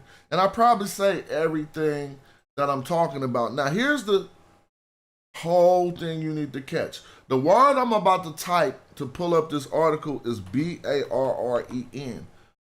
Oh, I put a V in there. Hold up. Barren. Barren. Barren. All right? Now, look. 3 comedic words are worth 1,000 vignettes. 2014. Look, the ostracon with supposed scenes of male-male relations. See? Now, this is how the ancient Egyptian language worked, bruh. How you the scholar and you in the museum and your reading of what it says right here, you couldn't even do this? I'm sorry, I'm not condescending. I don't really mess with that like that. Like, if we was in our back chat studying the glyphs and somebody couldn't really do this right here, I'm not gonna be proud. Because this ain't even hard. But the museum curator, one thing I liked about him is he didn't mislead nobody, right? But you can see how you can look at this image and say, is that a man in the front? Well, I could use the dictionary right now, take these terms, and show you what this really means, bro. And then you're going to see how this relates to the Israel text and why studying all the ancient Egypt give you more insight on one thing you're looking at. Check this game I'm about to show you. So allow me to do a re-snip, right? And I'm going to snip this text so you can see it. Now I'm going to pull it over here and we can scrutinize this. So what you're gonna see here is I don't know how they couldn't do this. Sometimes you gotta, I'm telling you, in order to be some Greek, I can't understand all that Greek shit. Sometimes I gotta holler at a white dude about that shit. Right? So how you gonna not holler at nobody black that's on the level though when you talking about something African? I mean, man. So first thing we gotta do right here is identify this. It's already identified. Like, first of all, this top phrase is just written in a particular way. Yep, thank you. Shazmu put it correctly. It's not transliterated correctly because he did all capitals, but he got the term correctly. This isn't the traditional way we will see this term right here. But this term is hairy, hairy here, and this is a compound word. You see people putting it in the chat. Hairy. Now we don't even see a I here because we all understand, shout out to my brothers from the Archers who study the glyphs, that this is what we call a third week. So we're talking about how many digits or consonants are contained in the word and what will happen to one that might fall off. If the third one is weak, see, you only see two here.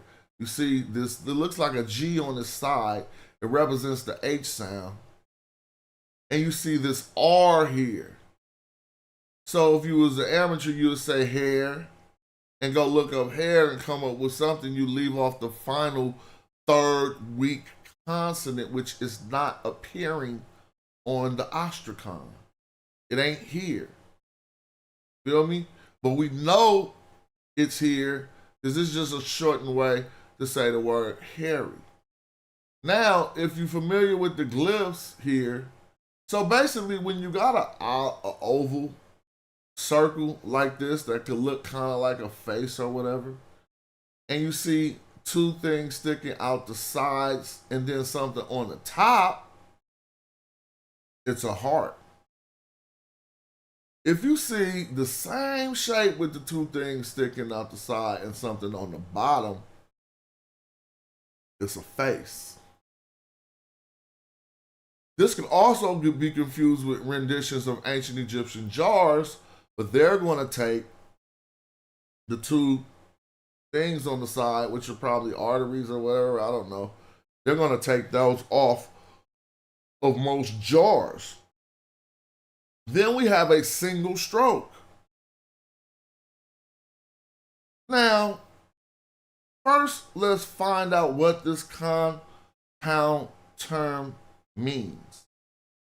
I'm going to take what I think the transliteration of it is and pop it in my qualified source.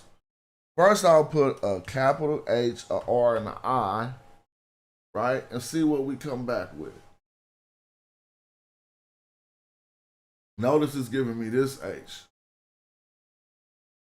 We want to match up all the glyphs, right? So these are renditions that are getting close, but they're not what we're looking for. And I'm going to change the H I input to a lowercase a. H-R-I, and let's see what this gives us.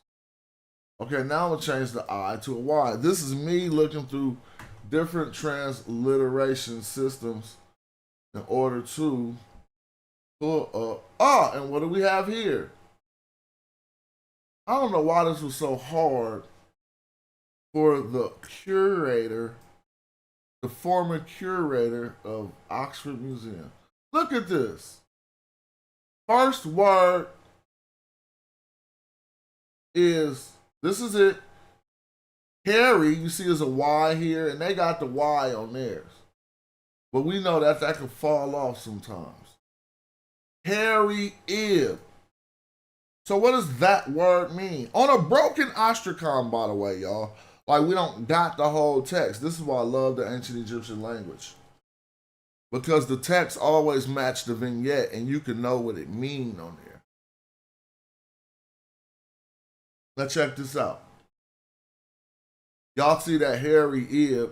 That's what we got right here. Hairy ib. So what does that mean? Now look, satisfied, pleased, contented, gentle, or satisfactory.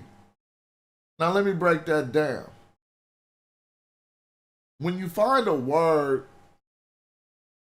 like this, a phrase like this, in the first position of a sentence, even though this is a broken up ostracon, I don't know what it says above it. But I could argue that this was the beginning of this phrase, right? This statement. And that this actually said pleasing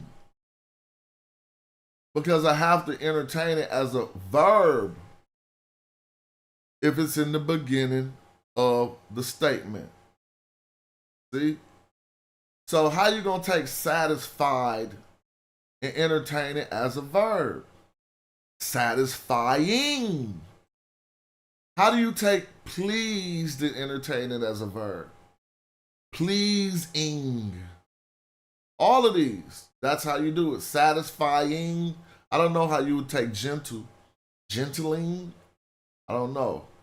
But normally the ing is how we turn that, and you know that's how that works. By gerund, the gerund. So check this out.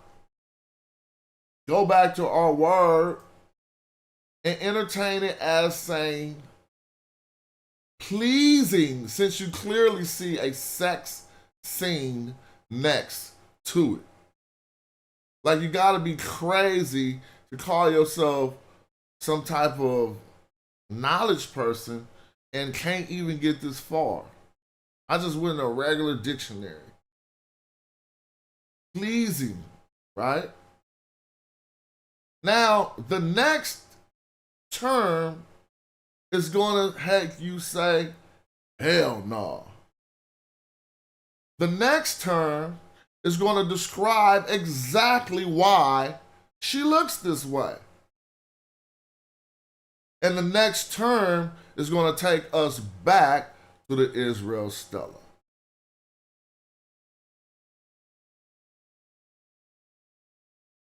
You can't make this up. You can't freestyle this. You got to been doing this for at least 20 years to be putting these together like this.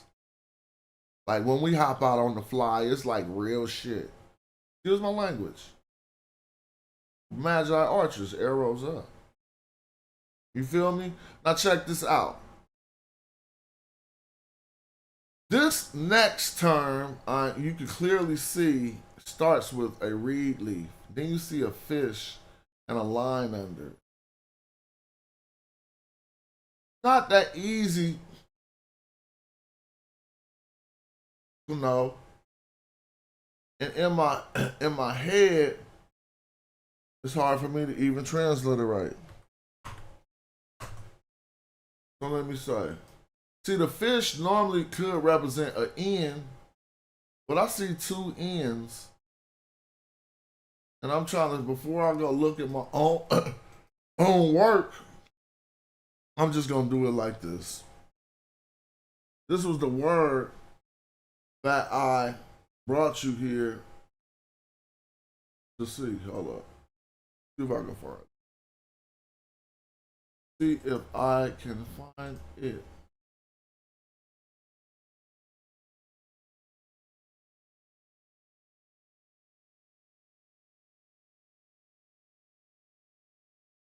I have to be able to.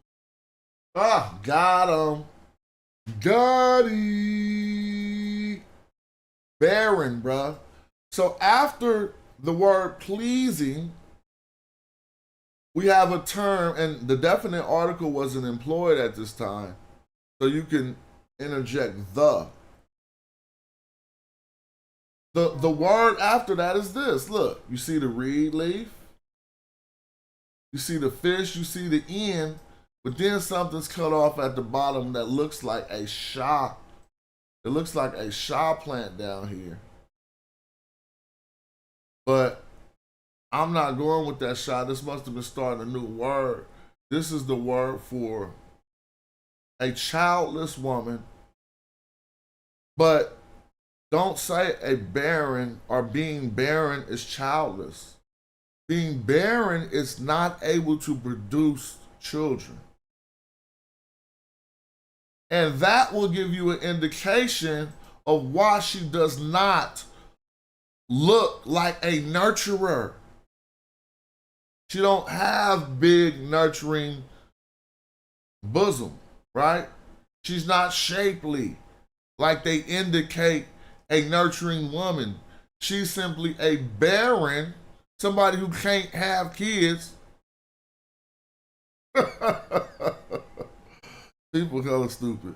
I laughed at that last comment. I guess they was trying to get my attention.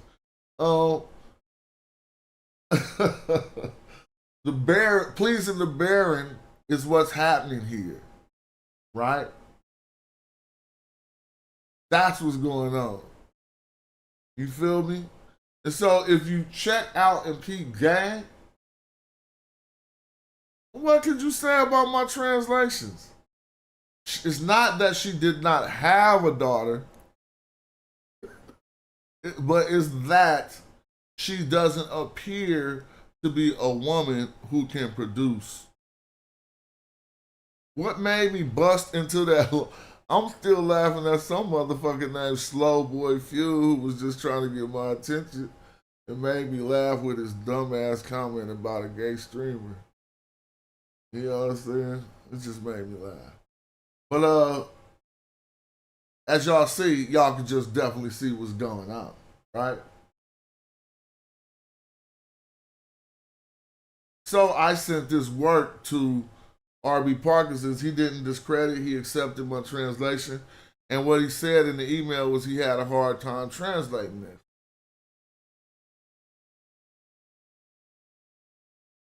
Now, come back to this text, and you're going to see why I went all the way through this so you could understand the brain of the ancient Egyptian. See, when we come back to the part that's purportedly about Israel, the first thing you see are people, right? Then you see the three strokes. Then you see the word about destroyed and evil, you feel me? But notice you see people. The next referent in this idiom is about his. This is a F. It means his. Seed. His seed. Remember I just showed you about being barren? This is talking about people. Now they're talking about his seed. Now when we come to the poetical part, we can understand Charu, Keperu, Charetu says Syria has changed into a widow.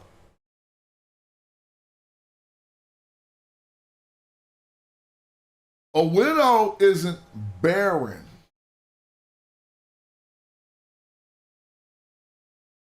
But the relationship between the seed and the widow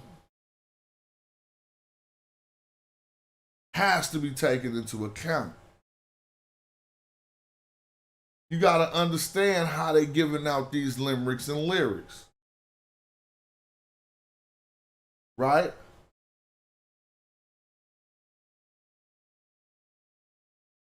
So,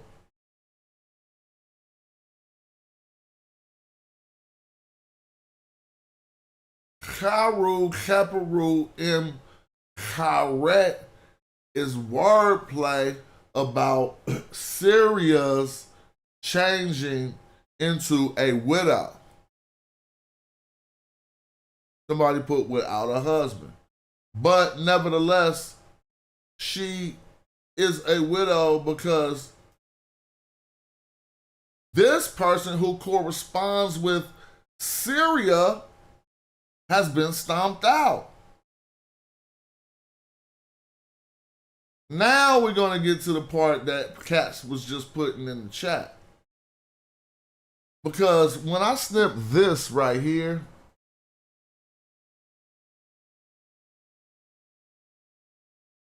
let me snip. This is the ancient Egyptian way to say Syria. All right? Nobody could get away from that. I just showed it in the dictionary. Now what are we going to do? We're going to investigate the term that supposedly says Israel. Now, to be fair, Israel would be in the greater Syria areas. The Levant is just like the coast of what they would know as Syria. But they had a term for it, Karu. It had the land indicated here. Now watch, the people who were the seed that got stomped out to make this person be a widow are who? How is that Israel? It could possibly be, but now let's investigate it. And you're going to be like, damn, how could this be true? It is because we do a lot of research. So I'm taking this snip again, which contains the whole of the term that is supposed to be Israel. And what we're going to do here is ask you to use your tools or use a different tool, a simple ancient Egyptian alphabet chart, for the lack of better words, right? To see if what I'm showing you is true. Now, first, we're going to talk about how how scholars break this word down. You take the two reed leaves right here in ancient Egyptian.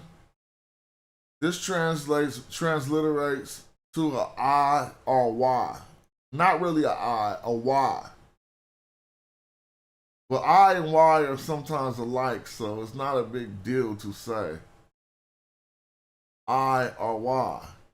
To be politically correct, you probably, in an academic class, you would put a Y, right? Okay. Now, let me show you something. There's something called parsing, which is our knowledge of how to separate words in a language where all the letters run together. You have to know how to parse the words. If parsed correctly, right,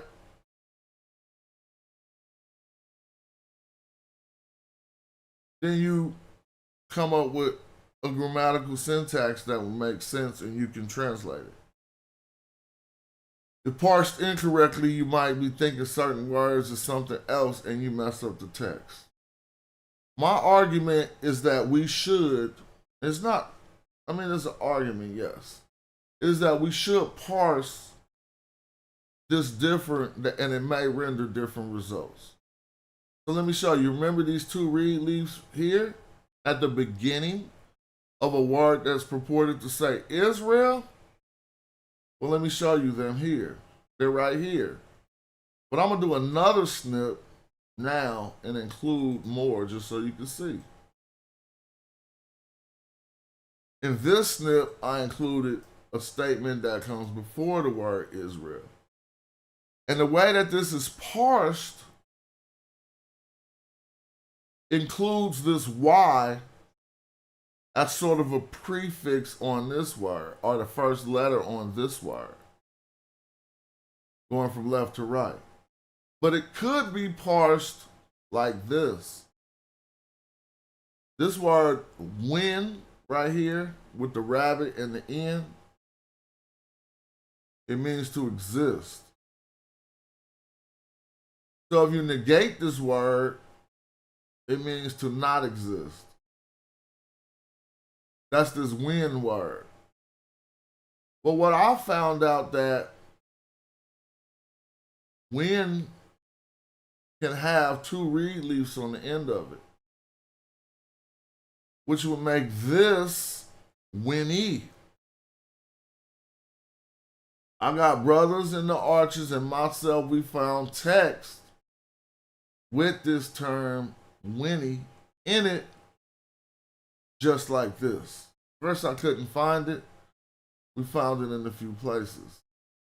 Now, if you parse it like this, in order for my theory to work, I have to be able to make sense out of the rest of the text. And what happens here is wait, let me slow down for a minute. Shout out to the people in the chat who keep trying over and over to give out the punchline to this video. I don't know what type of effort that is. I don't know if you're trying to get some credit and acting like you knew this before I showed you it or what. But it just, I don't be knowing what type of men motherfuckers is. Like, what is you trying to do? I'm sitting here showing people something, breaking it down, and are you trying to get some credit for showing that you have watched this video before? Because you definitely didn't know about this on your own. So I just be trying to understand people's actions. Like, let me do the presentation without trying to fuck it up with your post over and over again like you trying to get some credit from somebody. That should be crazy. Like, I'm just speaking frankly. I don't be understanding that type of shit. Right? Like, God damn. So suppose we parse it like this. Which is qualified. Right? Then we're left with the rest of this as the term. Now all you gotta do is open up an ancient Egyptian dictionary and try to see what the rest of this would leave us. And what would we have left to us here? I wasn't talking to you, Bong and stuff.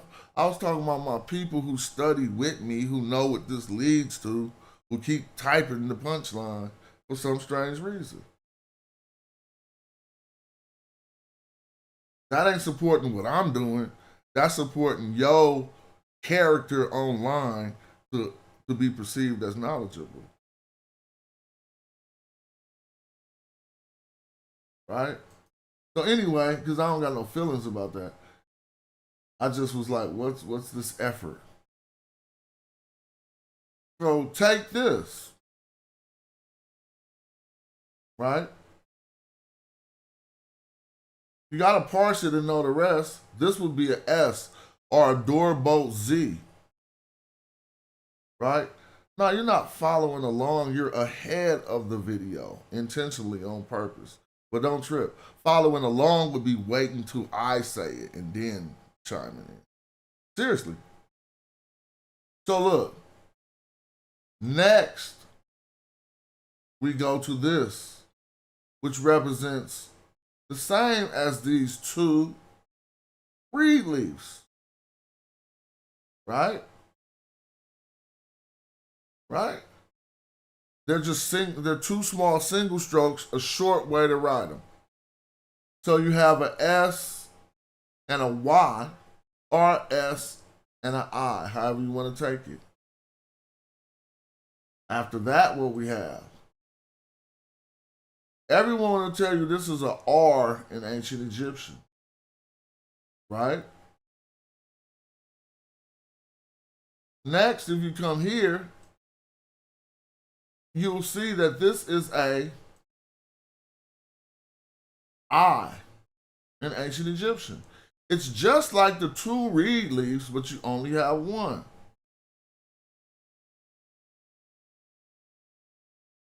Feel me?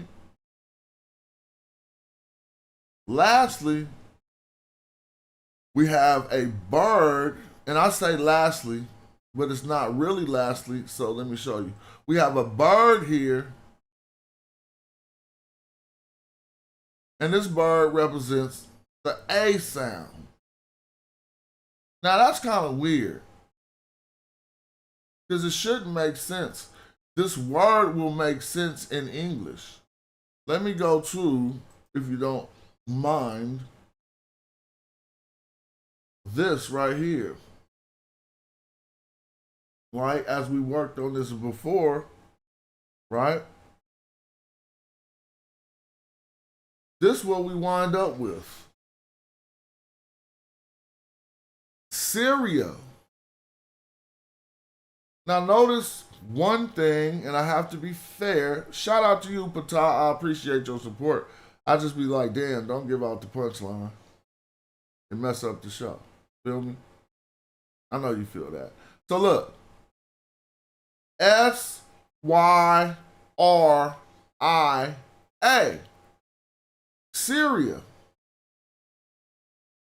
Now, I know some people who are historians might be a bit confused, and if you know anything about language, you might be a bit confused too, because you're like, hold up, Syria isn't an ancient Egyptian word. Syria, like a Greek word, you say, or whatever, right? We still got the How we got the in ancient Egyptian? And you saying that this is Syria. I'm saying this is my argument. And my brother Patah and my brother Asar. We all was building on this early, right? So look. What Egyptologists will say is, what about this R right here? So I'm going to show you something to support this reading. First of all, a R with a single stroke shouldn't be at the end of Israel. That will be Yisrar. But since they know the R and the L are interchangeable, they argue that this is the L in Israel. So I want you to trip off something. If we should take this as the L in Israel, this stela was commissioned by Miriam Patah, but it was drawn by a particular scribe. And his knowledge of the ancient Egyptian is left to us in the text. So if he would have chose to put a R right here and a single stroke to make it be a L, then he would most likely be consistent.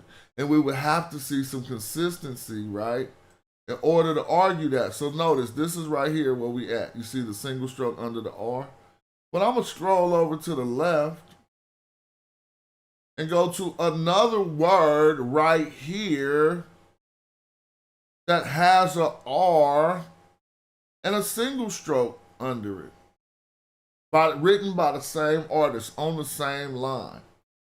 So if you want me to believe that when he wrote it right here, it was an R to him, and this word is Gazir, but then when he got 2 words down, 3 words down, he wrote the same glyph and now it's an L.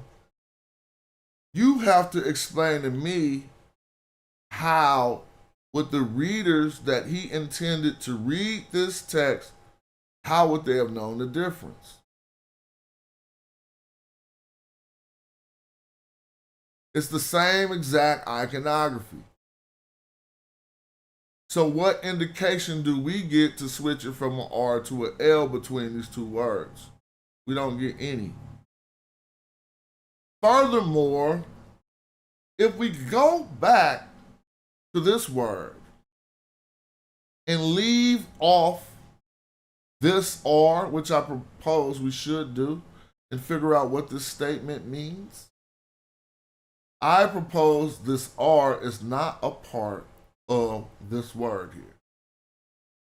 It is holding the same position between the determinatives and the word, right, that it's doing here. You see the determinatives and the word, then you see a R and an L. It's doing the same thing on this word.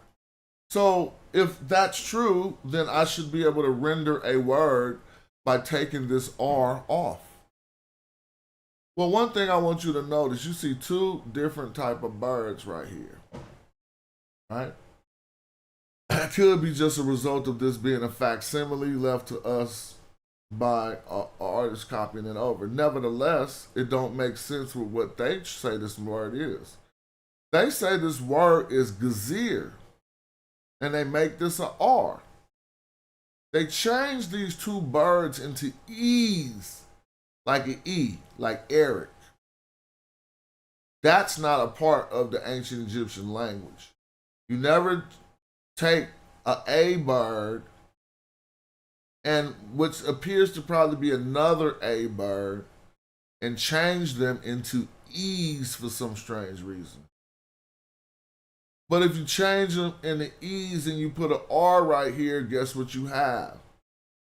And this is really a Q sound in the front, but they give it to the G sound. So you would have Gazir if you go by Egyptology. In my hypothesis, this R holds a different position. It should not be read. And these A birds are exactly what they are. They are A's. They're not E's. We don't got no symbol for an E in ancient Egyptian. Therefore, you need to translate this correctly. G A D J A. Gaja. Where the DJ would hold the Z sound.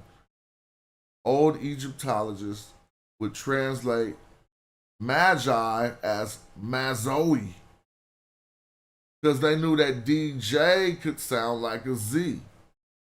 So if you take this DJ and pronounce it like a Z, you change both of these birds back to A's, which they should be, and you leave off this R, you got Gaza.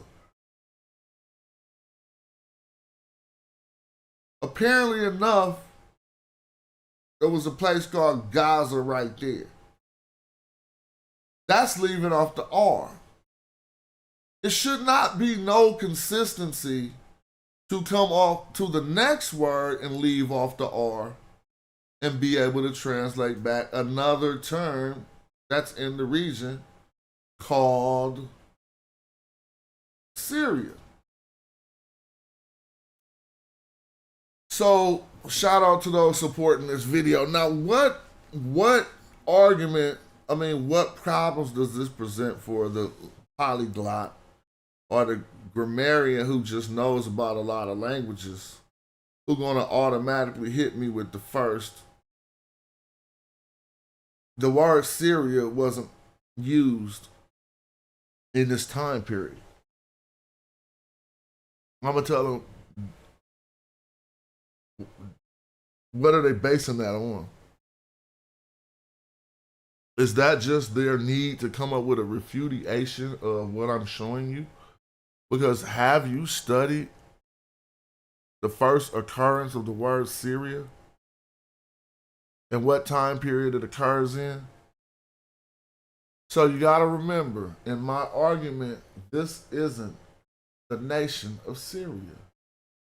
In my argument, I showed you the nation of Syria is called Karu. These are the people of Karu called the Syrioi. I'll repeat, at this time period, they would be called Syrioi or Syrio. It's funny, like cereal, the Syrio or Syrioi, right? Now, these glyphs in ancient Egyptian, we call them an I and an A, and that's normally a convenience, but we know they can match up with some sounds we probably don't even know. Some even say that this A is an R, and they argue that. Nevertheless, I'm just giving you the whole book so you could digest it, that it is possible that the ancient Egyptians was talking about the Syrioi here this still would mean no one exists, right? And this would be more accurate to be talking about a people group here, since they put people here. So then, I need to address the people who think that this term wasn't used in that time period. So I'm going to reference a Luwian hieroglyphic inscription from about 1100 BC. Now don't forget Marin Ptah died at 1203 BC. Feel me? So 1202, 1201. You feel me? 1199. You right there. It's just 3-4 years away from the 1100s. Same time period to where I'm going to show you in Luwian, if I'm saying that right, hieroglyphs that they call a particular people in the area the Syrioi. What about that? There's also the white Syrioi, the Luca Syrioi, who were found more eastern towards maybe the Turkish areas. But I don't need to talk about the Luca Syrioi. I simply want you to trip off a people in the same time period, in the same area, who actually was the Syrioi. Right? Now check this out. What I'll do first to get to that, I'm going to get to it the easy way. SYRIA Wiki. Oh, there it go right there, look. Just because I had this pulled up already, but maybe I didn't download it or something. Security check, I'm a human, bro. So here, where is the land of Surah? So what you'll learn, the Surah eventually is Syria. Now look at this. Where is the land of Surah of the hieroglyphic Luwian inscription, Carcamus A4B, and why were the Cappadonians called Syrians by the Greeks? In this document, I want to see if I can find a rendition of it that I'm going to go to Wiki. I'm going to go to Wiki, I'm going to go to Syria, and I'm going to go down to documents, and this will be a document in here, right? I'm just going to the source material. I'm not even reading what they say on the page. So what I want y'all to see is some of the source material is exactly that. That we got documentation of the name of Syria not being used for a land, but being used for some people in the Levant. So it strengthens my argument that no, you're incorrect. They were calling certain people Syrioi, even though the land was called Karu. Some of the people in Karu were the Syrioi. All right. So I'm gonna show you where I get this information from, so you can see what I see, and then you can form your own conclusions. I probably should have started from the top, because there's hella sources, goddamn. But I kind of like know there's sources in here from a long time ago study.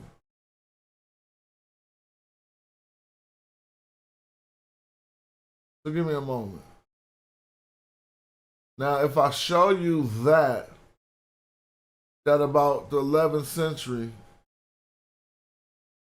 1100s, they was using this name, then how could you argue against the possibility that this was that name?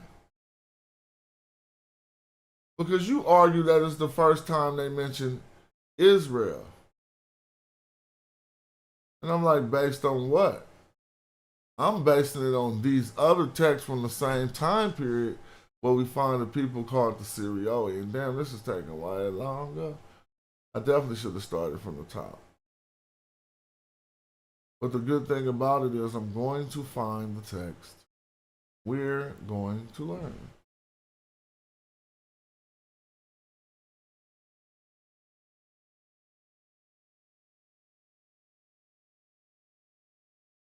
All right, when Syrians, Algeria, all right, we're getting close. We're getting close. All right, here we go. About like the Nubians. What they talking about? I might have to read this later. Ancient Syria, 3,000 years history. That's not it.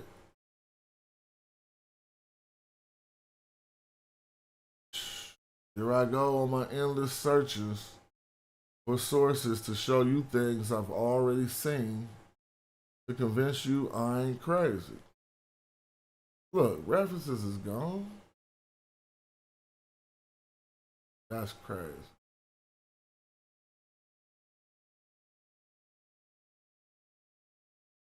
Read this one too. Assyria and Syria synonyms.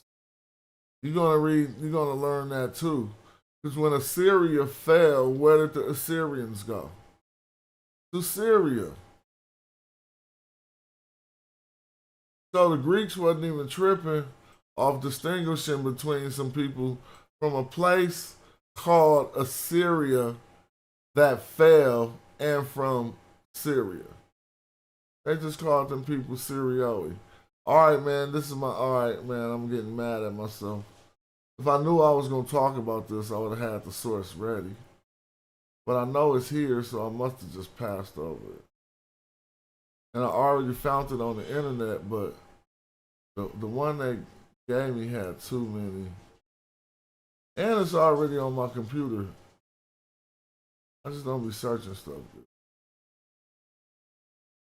Let me do a better way. How I did it at first was better.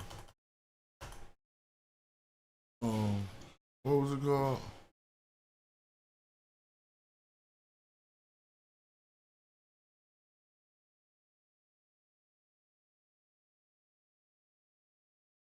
Some people just say, trust me. H-I-E-R-O-D-M. Syria. Feel me? Where is the land of Syria, bro? The land of... Dang, read this document. Let me find the document. Here it go. But I don't want to click that source.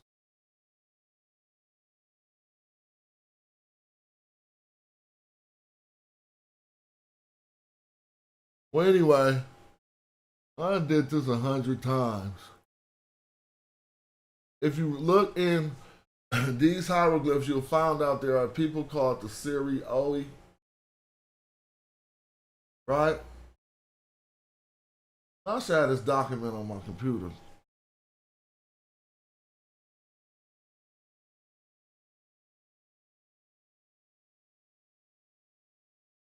I ain't searching.